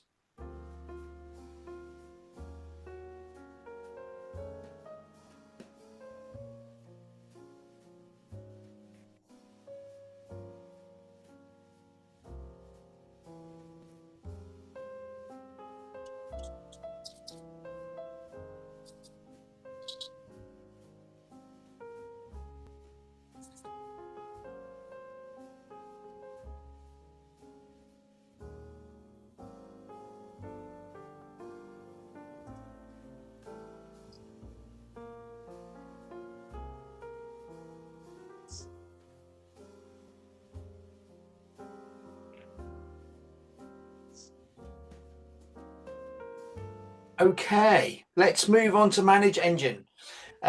Ginger is the product expert at Manage Engine, and it's nice to see him again. Following his presentation last year, we did invite him back. Ginger has been involved in multiple customer education programs and hosted various presentations, masterclasses, and thought leadership webinars, as well as authoring educational guides on IT major incident management and change management. Ginger today is going to share something close to my heart: the importance of the basics of IT service management. In a world where waves of new and more exciting technologies seem to be accelerating and gaining greater share focus and greater budgets, businesses are often pressured to adopt for the hopes of quick fixes. And Ginger is going to help us take a step back and explore how to establish a solid foundation that will support these new technologies and support innovation. Ginger, welcome again. Thank you so much, Ashley. Hello, everyone. It's lovely to be here for the second edition of the ITIL Tool Day, and I'm excited to share what we have today. So today, like Ashley said, right, we are going to be looking at the basics, right? Of course, there's new technology. There's a lot has happened over the last 2 years, right? So we had LLMs come and take over, and now we're in this transitionary phase where we are moving over to agentic AI and how that would work. And there are still a lot of things that are still haven't been finally set in stone.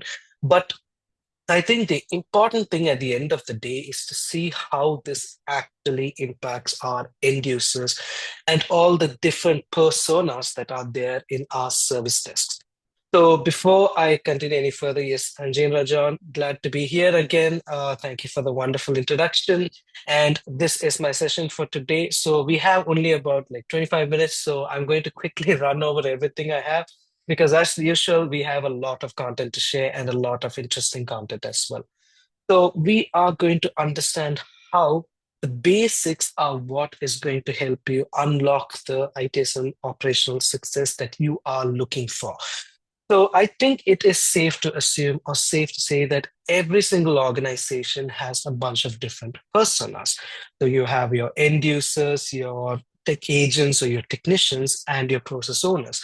And the important thing for any service desk is, irrespective of the technology we use, is how do we impact the lives of these three different personas. Each of them have their own objectives. End users want their issues resolved as soon as possible, and they want a good user experience.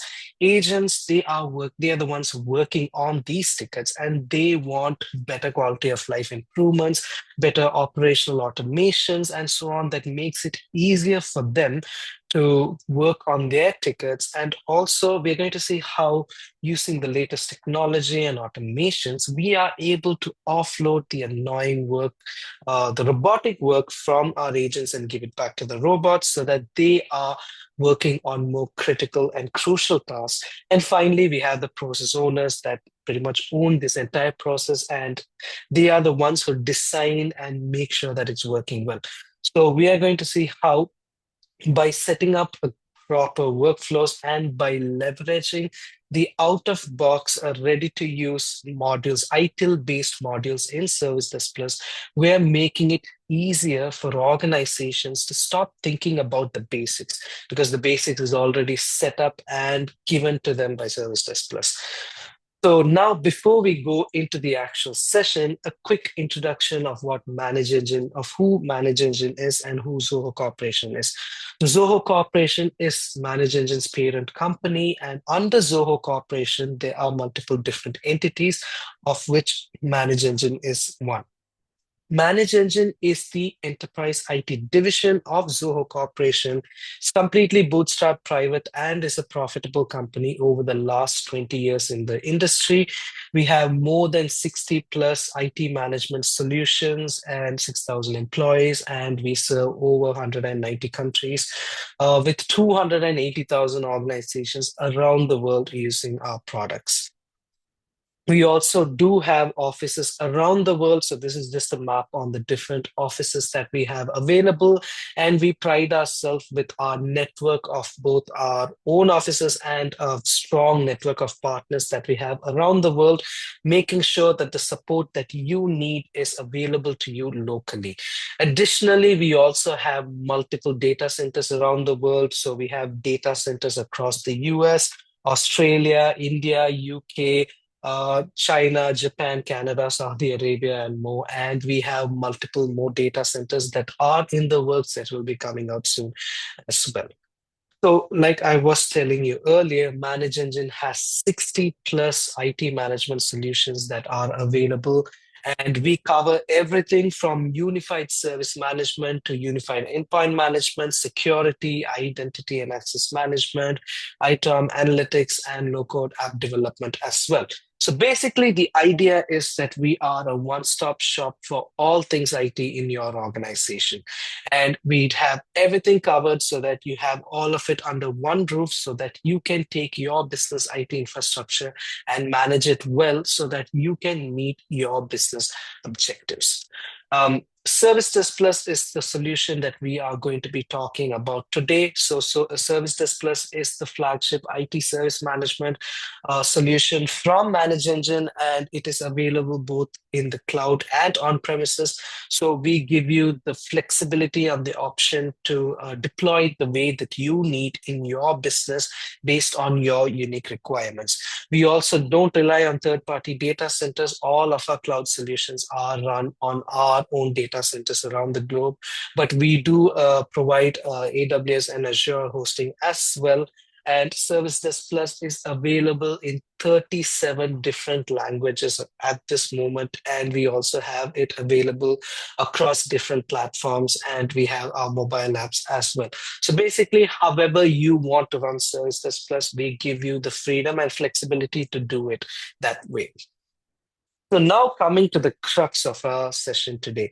So we are going to be looking at how Service Desk Plus is making life easier for actual customers, basically your peers, right? You don't have to take our word for it, but you can take the word of our customers who have been using Service Desk Plus over all of these years. So we have a bunch of different customers over here, and we are going to look at how Service Desk Plus is able to give them value. And then we will go and see how Service Desk Plus is helping you master the basics with powerful workflows and powerful features and capabilities, all available out of the box, along with last mile customizations that are designed to help you thrive as a business. So first of all, we have Enesys, which is a power and utility company, and that is specializing in stored energy and technology. And they say that resolution times for them has been reduced from over 2 days to down to 5 to 6 hours, and they are achieving a 98.9% SLA compliance rate. So basically, they are able to completely transform how resolutions, how tickets are being handled in their organization. And we're going to see some of the different capabilities and features available in Service Desk Plus that enables this. Next up is Lenskart. Lenskart is a retail eyewear retail giant in India, and they have achieved a remarkable 98.8% query resolution rate, which was up from about 75% before they implemented Service Desk Plus. Then we have STC Kuwait, which is a telecommunications organization based out of Kuwait, which has achieved 400% decrease in customer response time using Service Desk Plus. Then we have XMA, which is a UK-based IT solutions provider that specializes in technology products and infrastructure management for multiple organizations. And they say that they have hit a 93% 5-star customer satisfaction score with Service Desk Plus, along with a couple of other metrics as well, which we will look at a little bit in detail. Then we have Renai, which is a heating, cooling, and water systems brand based out of Australia that has reduced their service ticket volume by 25%, and enhancing service management with various automations and a more powerful self-service portal and shift left capabilities that is enabling them to reduce this ticket volume. Then we have the eStore Logistics that is able to use Service Desk Plus inbuilt IT asset management capabilities to prevent an asset loss of more than $120,000 over the couple of years that they are using Service Desk Plus. So these are just some of the stories that are there based on what our customers are saying. And now we'll just go a little bit into detail into some of these and additional customer stories as well, and hear it directly from them. So these are all based off of our customer stories, where our customers give us a testimonial and tell us how Service Desk Plus is able to make a difference in their organization. So this is basically straight out of our customers' mouths on how Service Desk Plus is helping them. So from XMA, we see that they have really cool metrics over here, which says that 96% of all tickets are closed or resolved on first contact, and 94% of tickets are closed or resolved within SLA, helping them stay compliant. And not only compliant, it also means that they are able to keep their promises to their end users and ensure that all their queries, whether it's their incidents or service requests, are being closed within the SLAs that they have defined. And the best part of all of this is a 93% 5-star customer satisfaction score, which shows that their end users are actually being happy. And with these metrics, XMA can also be sure that whatever work they are doing, whatever optimizations, whatever enhancements that they are bringing about with Service Desk Plus is actually being useful. And this is what Lawrence Lai, the head of IT and service operations, had to say about Service Desk Plus. Now moving on to Lenskart. So we have their IT manager who says that they were at only 75% of resolving end user queries, but after implementing Service Desk Plus, it jumped up all the way to 98.8%, which means that all the different capabilities when it comes to how their incident and service request workflows work are working, which is what is resulting in their tickets being closed at about 98.8%. And they also say that Service Desk Plus additionally is very user-friendly and easy to learn, which makes it easy for them as a business to train their service desk technicians and ensure that work is seamless and smooth. Next up, we have Denova, which is a healthcare organization based in the US. And for them, they say that it's the ease of configuration that Service Desk Plus is able to bring them. So this is basically feedback on how Service Desk Plus is easier to use and the automations are helping them out. Also, these are just small excerpts that I'm taking out of these customer stories. Later on, I will give you and share the link in which you can go and read for yourself the customer stories that we have available and all the other different ones as well. So this is what Denova has to say. And we have Digicel. So Digicel is home entertainment providing giant in the US and based out of the North Americas and South Americas. And they say that the automations features in Service Desk Plus has really made it easier for them, and they are able to create last mile customizations and GUI based automations that is making the experience easy for their end users and for their agents. And they also say that they are able to significantly reduce manual reporting efforts because of the various dashboards that are available in Service Desk Plus, which makes it easier for them to get all the information that they need at a glance. So this is a feature that can really help business owners because they can just look at dashboards and get an idea on how the service desk is performing and what the status of their business's IT infrastructure is at any given moment. And then we have West Yorkshire Combined Authority, which is a government agency that aims to bring all local authorities together to ensure that they're making life easier for the people living in their jurisdictions. And they say that the employee experience has been a lot better now, which makes it easier for them to track all of their requests.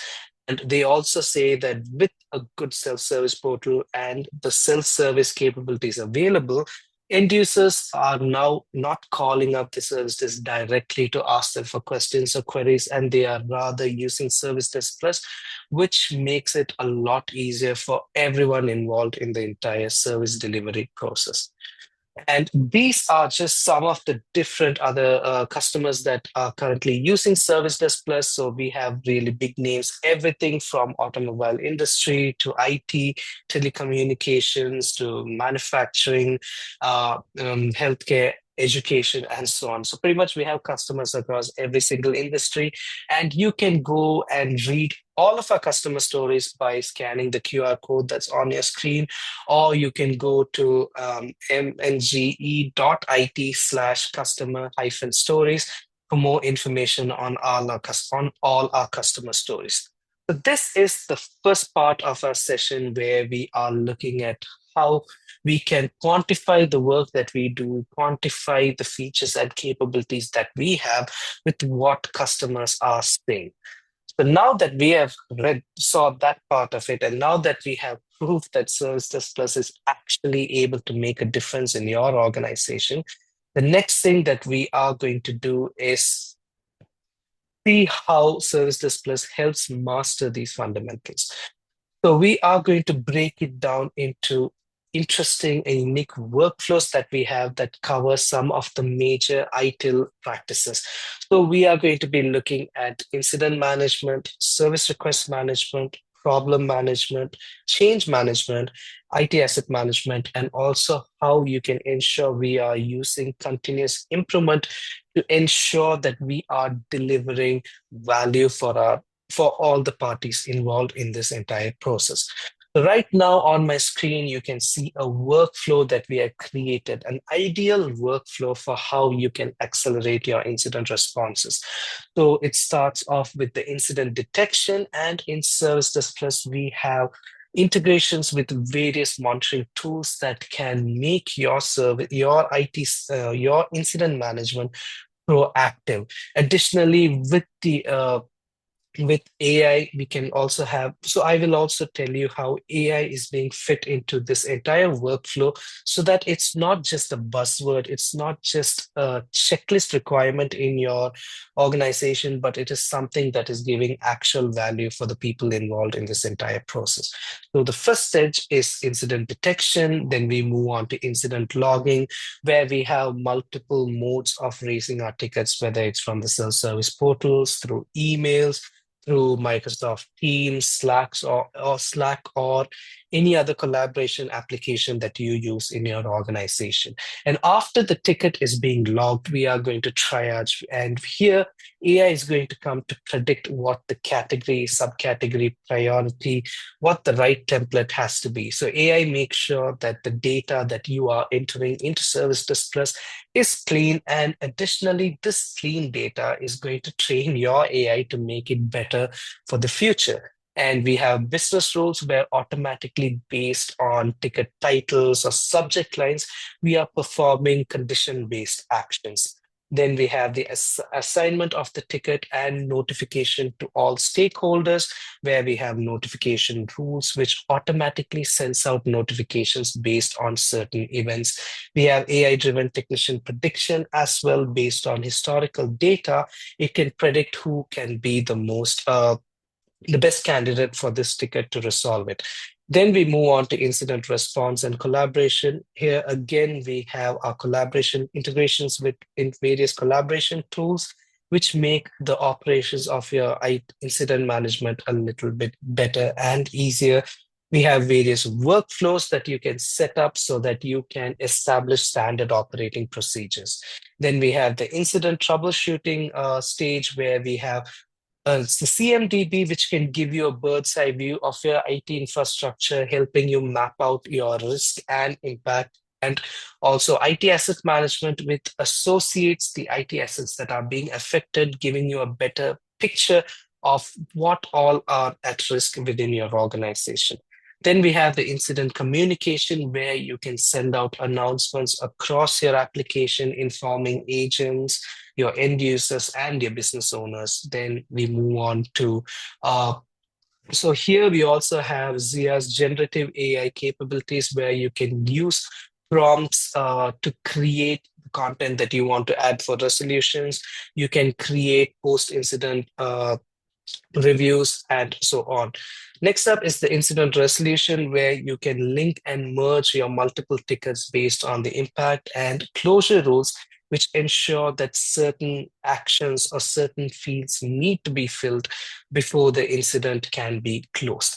And we also have the root cause analysis and the permanent fix, where you can use problem management practice to identify root causes and then use change to go and make changes to your IT infrastructure to make your business more resilient. So this is for incident management. Next, we look at service request management. Over here, we have two different workflows on both sides, right? So the first one is a more shift left approach, where we have AI Zia, which is our own proprietary AI and running on our own proprietary LLM model as well. And additionally, we have give you the ability to choose the LLM model that you would require.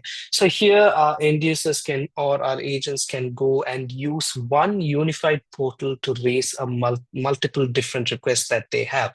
And based on how you set up your automations and with the power of AI, the conversational virtual agent, which is Zia, can automatically create tickets for end users and also run certain automations like running PowerShell scripts or SSH tasks, create AD management tasks as well. So you can do all of that without requiring an agent to go and manually perform it for you. Or we also have the more traditional way of doing service request management, where you can use templates, customizable templates and forms to collect the information that you want.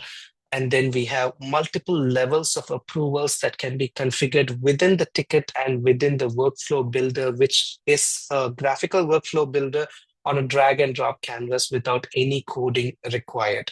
And then we have technician assignment and delegation, similar to what we saw for incident management.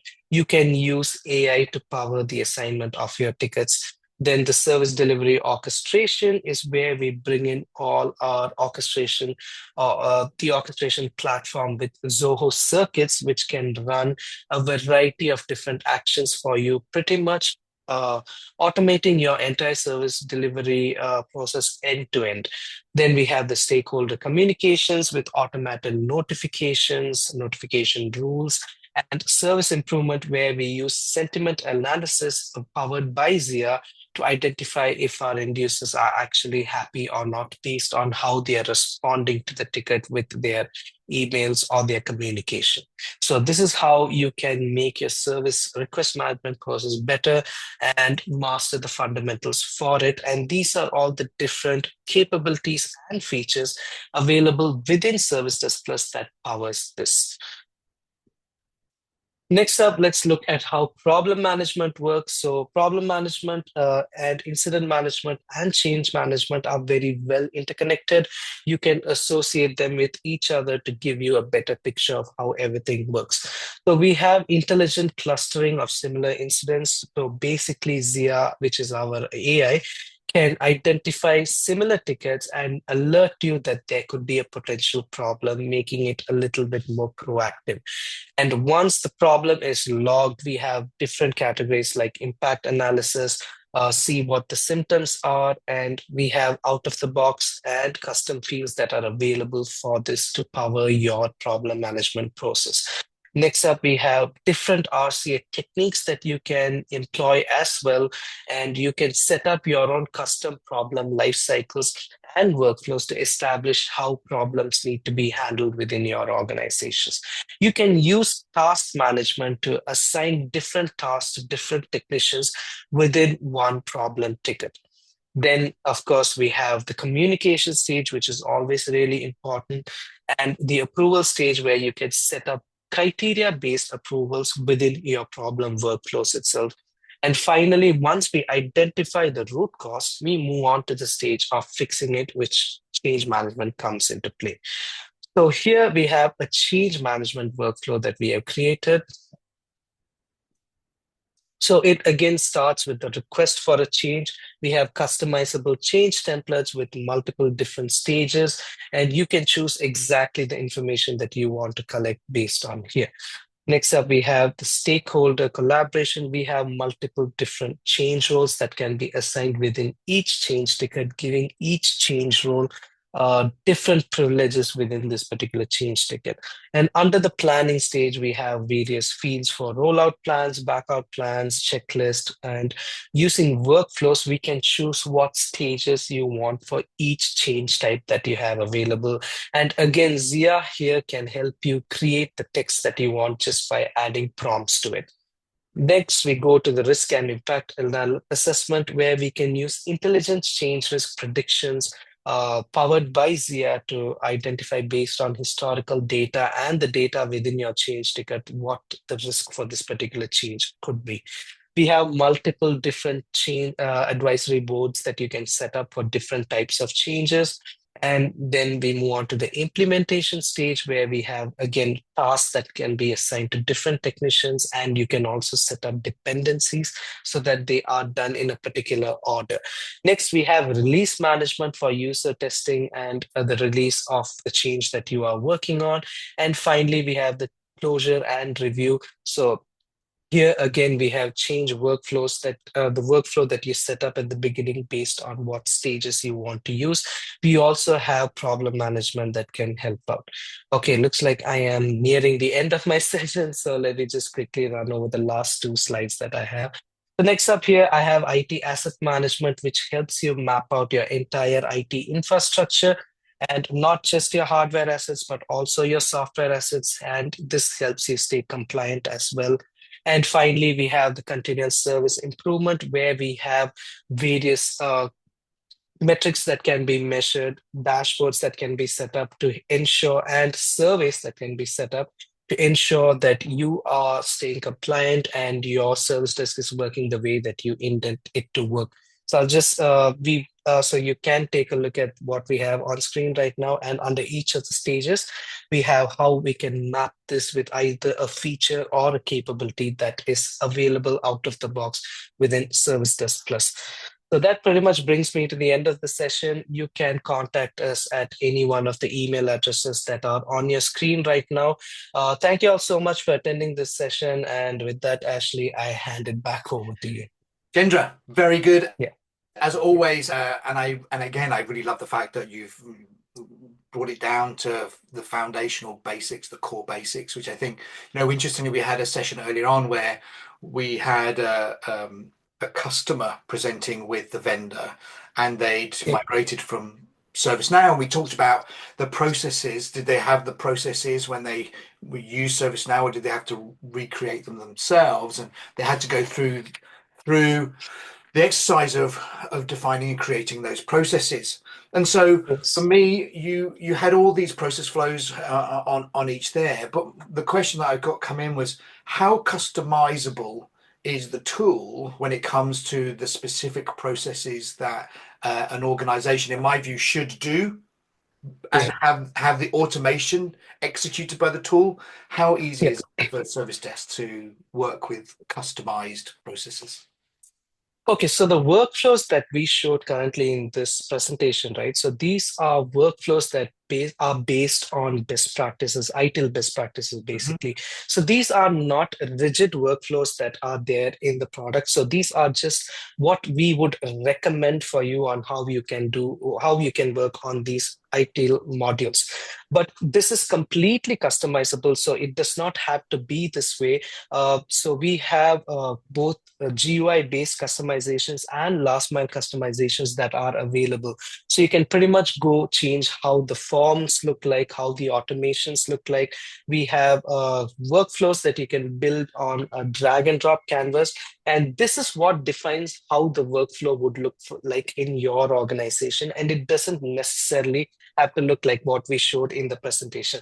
This is more based on the best practices that we would recommend. And based on these best practices, we are trying to map out the features and capabilities that are available for you in Service Desk Plus. The cool part about Service Desk Plus is pretty much everything is customizable. So the way you want it set up for your organization, that is how Service Desk Plus will look. And Service Desk Plus is not going to look the same way for two different organizations, if that is what the question wanted to find out. Right? Yeah, perfect.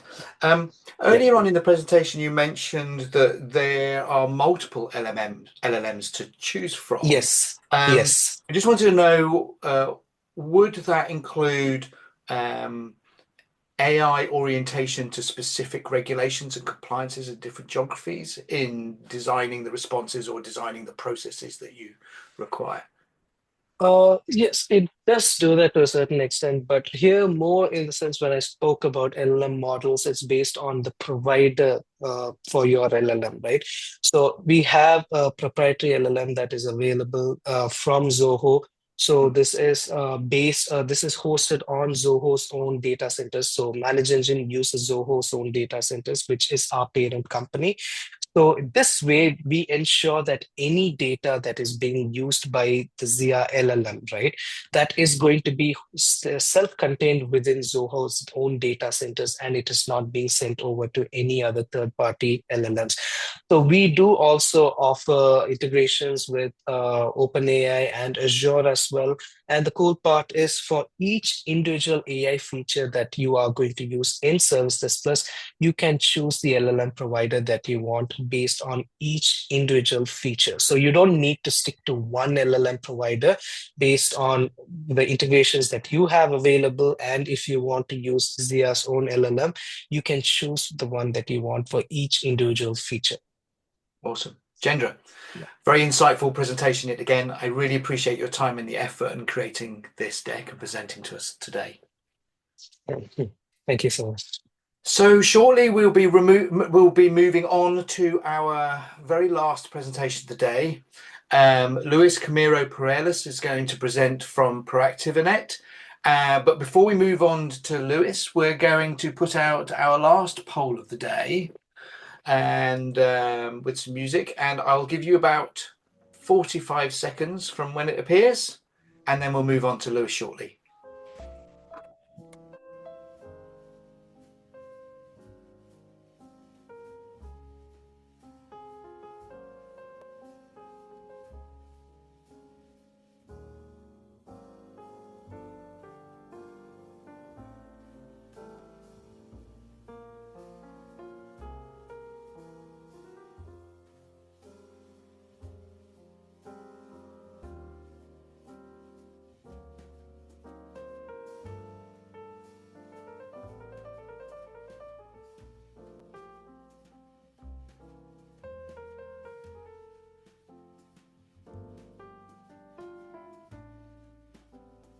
Okay, so Luis Camiro is a technology advisor with nearly 30 years experiences in digital transformation, working with global organizations. He's a specialist in supply chain management, IT service management, and human capital management. He is currently the lead EMEA pre-sales for Proactivanet. Today, he's going to walk us through how the company is helping Spain's Ministry of Defense centralize and secure more than 120,000 IT assets across all of their military branches. And in this session, he'll share the challenges, the milestones, and insights emerging from one of Europe's most complex IT asset and service management deployments. Welcome, Luis. Thank you, Ashley. Thanks, everybody, for participating in this session this afternoon. And well, thanks to PeopleServe for organizing this wonderful session. Very instructive, very good.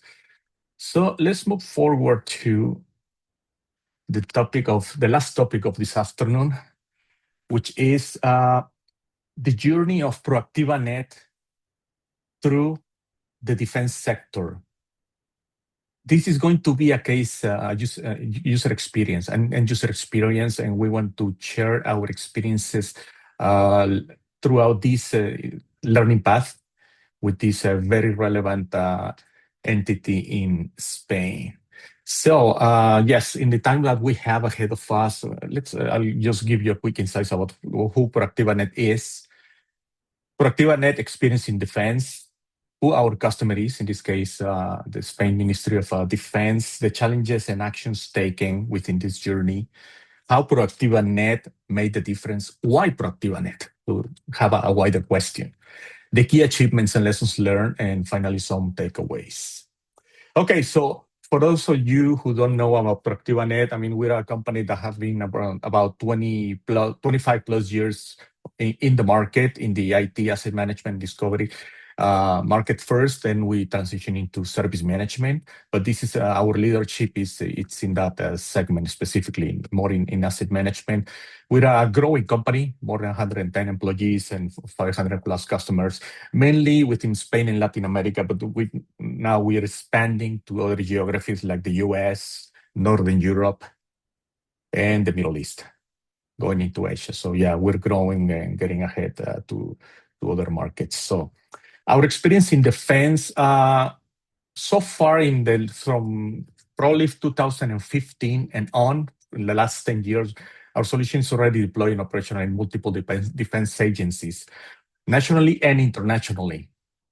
And it has been considered a strategic tool for efficient management of IT assets and services together in highly critical environments. And we are regarded as a reliable, secure provider capable of adapting to the standards of security and operability.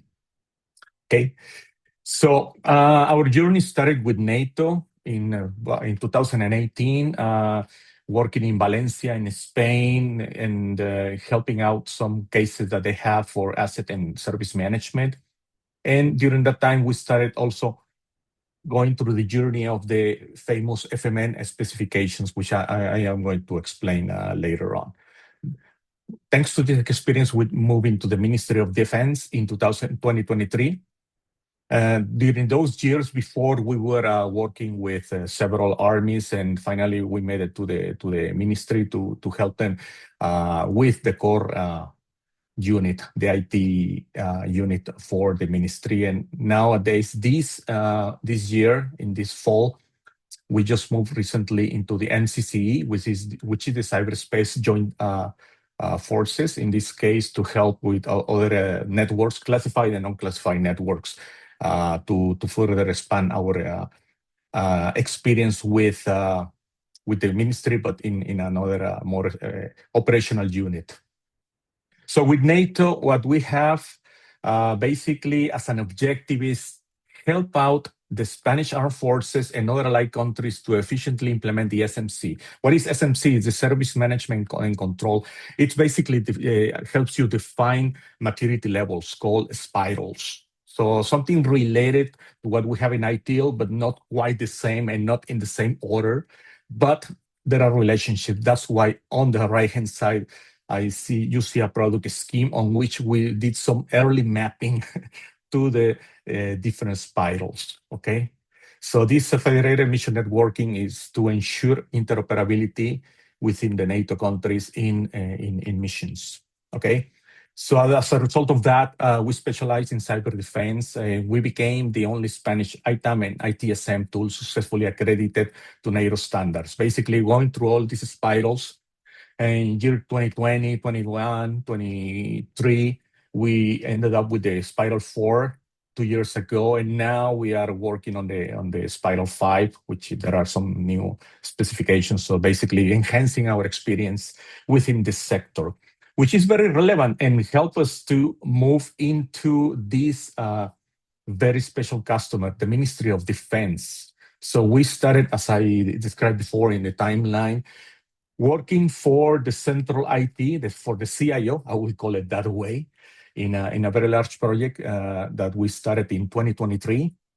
Then later I will give some details on that. And recently we moved into the Defense Staff Unit, specifically into the Cyberspace Joint Command, okay? It's an operational unit. Now, what are the different challenges that, for example, we discovered at NATO? Because remember, we are in this military journey, we're talking about NATO, we're talking about the Ministry of Defense. So for NATO, the challenges, some of them include, for example, they had no control and traceability in incident management, the ticketing. That was one of them. So as a solution, we propose implementing ProactivaNet, the full suite, basically a comprehensive IT service and asset management platform to have a holistic view. And they needed total visibility in the IT infrastructure, including unregistered assets. So for that, we provided our ITAM solution, but also capabilities for vulnerability management, for discovery, automatic discovery, name a few examples. Compliance with NATO security was quite important because they were establishing, as I described before, the FMN framework with the maturity levels spirals. So for them, it was good to have a platform that could abide to those standards. And that was also agile and scalable and deployable. So automation of inventory, management of configurations, and the effort that we invested in accrediting this compliance with Spiral 4 were success factors for this project. For the Ministry of Defense, for the ProactivaNet initiative, they had like 4 different axes of analysis: the IT infrastructure, basically everything that had to do with the classified and unclassified networks. Service management was very important because they wanted to go into a best practice approach managed by processes, because they didn't have a clear differentiation in the past, but they wanted to embrace all the different ITSM processes in some specific order. Cybersecurity and compliance was also very key. So not only about vulnerability management, also safety of the individuals, and also compliance, certified security products catalog. Also, last but not least, the use of, for example, operational efficiency. In this case, use of AI, chatbots, interoperability with the security systems, and continuous training and drills, continuous improvement of the platform. Those were strategic initiatives.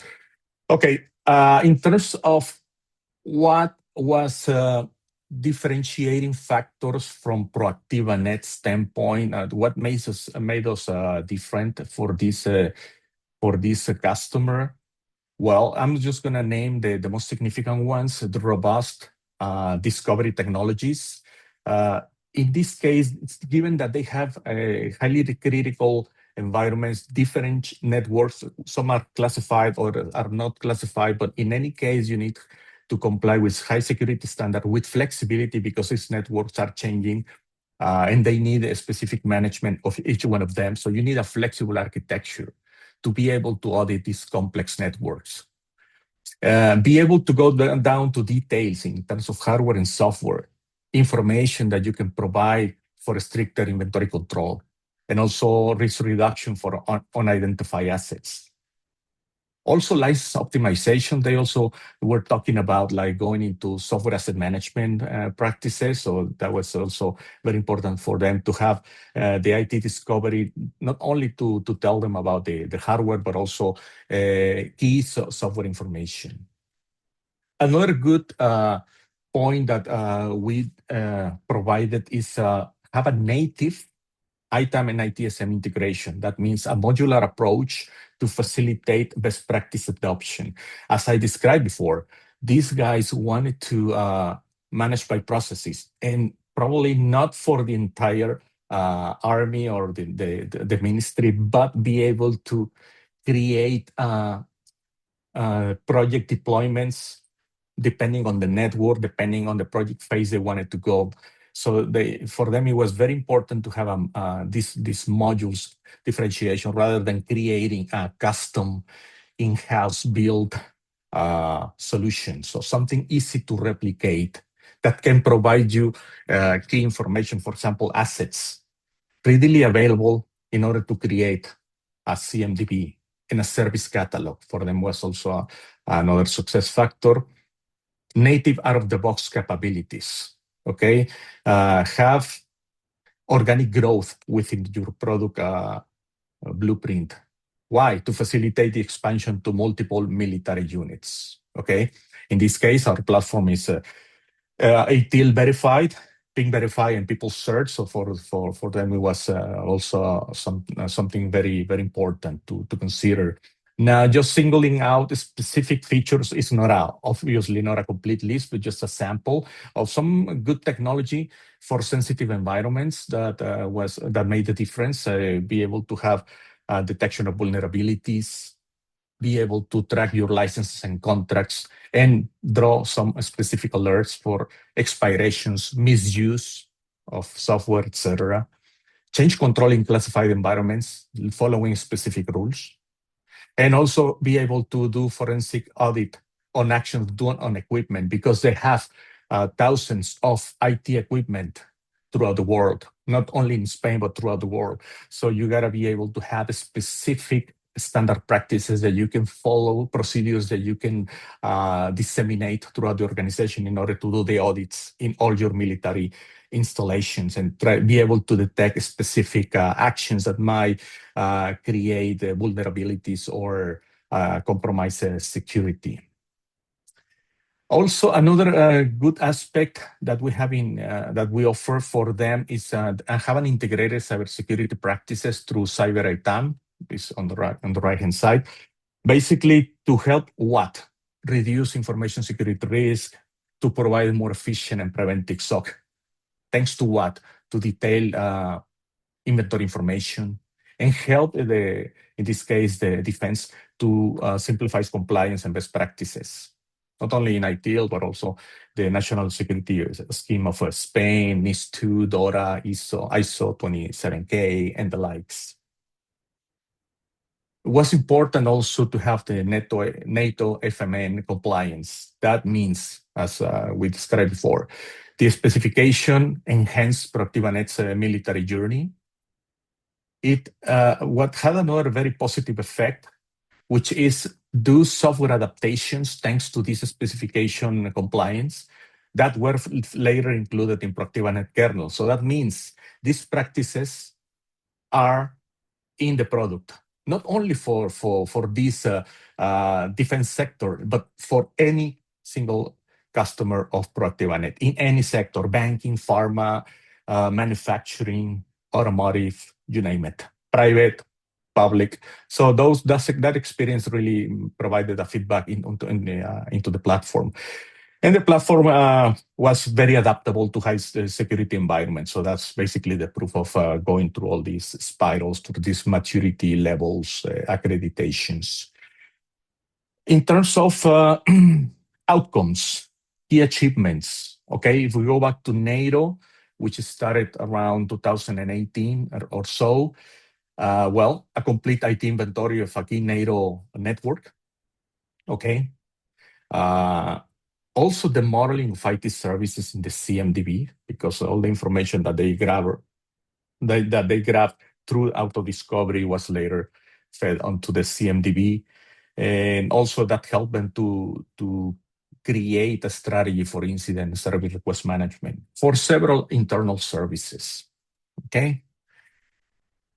For the Ministry of Defense, well, they did a complete IT inventory of the core defense network, which is a classified network. That includes, well, the ministry, the core, what they call the core, and the other units, the armed forces, and the likes.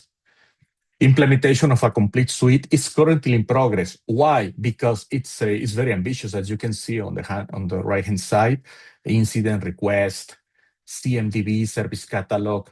They are going to a multi-stage project, so it's going to take several months to go. They are undertaking all these step by step. So it's not a 1 month deployment, because it's a highly open environment throughout the world, not only in Spain. So we need to provide them with a project with a partner in order to complete this deployment over time. And obviously, they have a comprehensive management of all IT services, which is one objective of this project. In terms of lessons that we learn in our military journey, well, these highly regulated environments require a consistent engagement and proximity to the client. I mean, engaging with the Ministry of Defense was not a 1 month exercise. It took some more time. You need to be close to them. You need to develop together specifications and strategy. So that's basically, it takes time, and you need to be highly adaptable. You need to collaborate also with a strategic integration partner. I mean, you don't go alone as a software vendor, but you work with, in this case, with a system integrator that was working very close with the ministry. So for them, it was very key in order to identify the opportunities and to be able to draw an execution plan. Investment in specific product certifications and testing is a key success factors. NATO is one example. What we did as a vendor with ITIL, with certifying also ISO 27000 and other international standard was very important. So the product is highly certified. The company is also certified in quality, etc. ITSM and ITIL knowledge is key, but it's not enough. I mean, it's a very strong footstep, but you need to adapt to specifications like SMC, the Service Management and Control by NATO, okay? So, of course, you need to do a specific interpretation, and you need to adapt it to that reality, because this environment is highly complex environments require a lot of recalibrating, a lot of drawing, testing and trial until you have an end solution. Now, key takeaways from our NATO FMN journey, one of the first steps in this military journey. Well, a proven commitment to innovation, security, and seamless interoperability. We as a company, as a vendor, that's something that we embraced. Also get the recognition as a trusted benchmark for performance in complex multinational environments. Thanks to this accreditation with the Spider 4, that made us the Spanish vendor, the only Spanish vendor to provide these capabilities, and demonstrate how Spanish technology can lead global markets in strategic high trust sectors. And just going to the end, other companies in this sector, but I would like to say in general, what are they looking at from this experience that we had? Ability to adapt to disconnected environments, agile deployment, alignment with international standards, as I repeated sometime in the past. So NIS2, DORA, ITIL. So those are 3 key points. Bottom line, combine power and agility, be compliant, best practice approach, out of the box and no code was also very important, essential, work very close with the client, be adaptable, be scalable. So let's go for questions, and you have my information there. Very Thank good. you for Louis, participating. Thank you very much, and well done for lasting the whole day and being the last to stand up as a presenter. I do have a couple of questions. One of them is with the case that you've talked about, and regards to the CMDB and the individual CIs. So individual CIs such as fixed disks and tape drives, how are they uniquely referenced, and do you identify them and track them from cradle to grave in terms of assets? Yes, we do. That's why we start our life cycle of this project with the inventory, both in NATO and with the Ministry of Defense. We're starting with the automatic inventory. What do you have in your network in order to identify the potential CIs? And not everything that is in the network goes to this. It's the only part of the CMDB, but you can have individuals, you have procedures, you have business processes and the like. But the starting point is the inventory. In both cases, that was the starting point and the angular stone for this project. And of course, with this robust technology that I described of discovery technology, help you out to identify the assets, and has techniques also to uniquely identify those assets within the network to avoid duplicities and to be able to single them out when they go to the CMDB to a broader view in a service scheme. So yes, it starts from discovery, but of course you go through asset management. So in our asset management module, of course, we can look at this information as assets before they go to CIs and look at their attributes and be able to calibrate specific conditions in order to make sure that we have no issues when we create a CMDB map. And the discovery also not only gives you the CIs, but in many cases, it gives you the relationships among them. For example, virtual environments. So you discover a vCenter from VMware, but it also tells you the clusters, the physical host, and the virtual machines, and gives you the relationship. So that mapping goes already onto the Proactivanet platform. So you have that part of the CMDB already pre-built. So these projects tend to be one element of a much bigger project. Yeah. What's next? What capabilities and outcomes are you most excited about working with the Ministry of Defense? Well, what I would like to see next is basically just a full-blown service deployment, because it's not only about the CMDB and stay with the basic service desk like incidents, service requests, some changes, but be able to see a proper use of the service catalog, continuity and availability management, for example, full-blown, and the use of AI. Because we are also working with adding AI capabilities to our platform, not only for service management, but also for asset management, using Gen AI, using NLP and the likes in order to enhance the end user experience and also the technician experience with the platform. So we like to see also the use of AI in order to help automate some of the activities within the Proactivanet project for NATO, for Defense Ministry, for example. Luis Camilo Paredes, thank you very much for your time and presenting to our audience.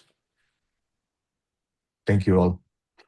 At the ITSMF conference, which was mentioned a couple of times throughout the day, that PeopleCert were at last month, one of the speakers referenced that AI would be mature by this time next year. Now, it did feel like pretty big, grand conjecture. However, from the presentations today, I'm quite surprised how many of them haven't led with AI, or that AI isn't the big thing. And it feels like that AI is now just a key ingredient of a really established service management tool set. What I'm really pleased to see is that our vendors are still focused on customer benefits, or indeed driving that core tenet of ITIL being the co-creation of value between provider and customer, or be that from the vendor to the customer, or facilitating the downstream services from internal service provider to the end customer, is still high and top and priority on their radar. It's become quite apparent that service delivery, service support, and IT customer engagement is really transitioning to digital service engagement, and that our recognition in the industry is really touching upon compliance requirements to regional regulations. What has come out really loud and clear, which personally I'm really excited about, and I said earlier, a little bit relieved about, is that we've highlighted the need to focus on the core foundations and people-oriented practices and people-focused to drive delivery of services and their effectiveness. Today, we've heard a lot about the physical aspects or the core fundamentals around approval processes, or the importance of the ITIL practices from incident, problem, change, a lot about capacity management and CMDBs, and lastly, about IT asset management. At PeopleCert, we're certainly excited at how technology impacts our best practice frameworks and how it's changing the application of technologies in our enterprise customers. I mentioned earlier that these papers were written in the last year, and here you can use the QR codes to access each of them. So just to end with a couple of thank yous, I'd like to thank all our presenters today, not only for taking the time out to create the content and contribute to the event, but also in doing so in the spirit of thought leadership, sharing of experiences, and imparting ideas and guidance to our audience. Naturally, a big thank you goes to all of those behind the scenes that have made this event possible, from Isabella from our events team and Tatiana from product marketing, and all those others behind the scenes to make a day like this such a success. But mostly to you for taking the time out of your very busy schedules to share with us. I hope you leave today feeling that this time was well spent and are already thinking about joining us next year. Thank you again. Have a lovely rest of the day and evening, and I look forward to seeing you again in the future. Thank you.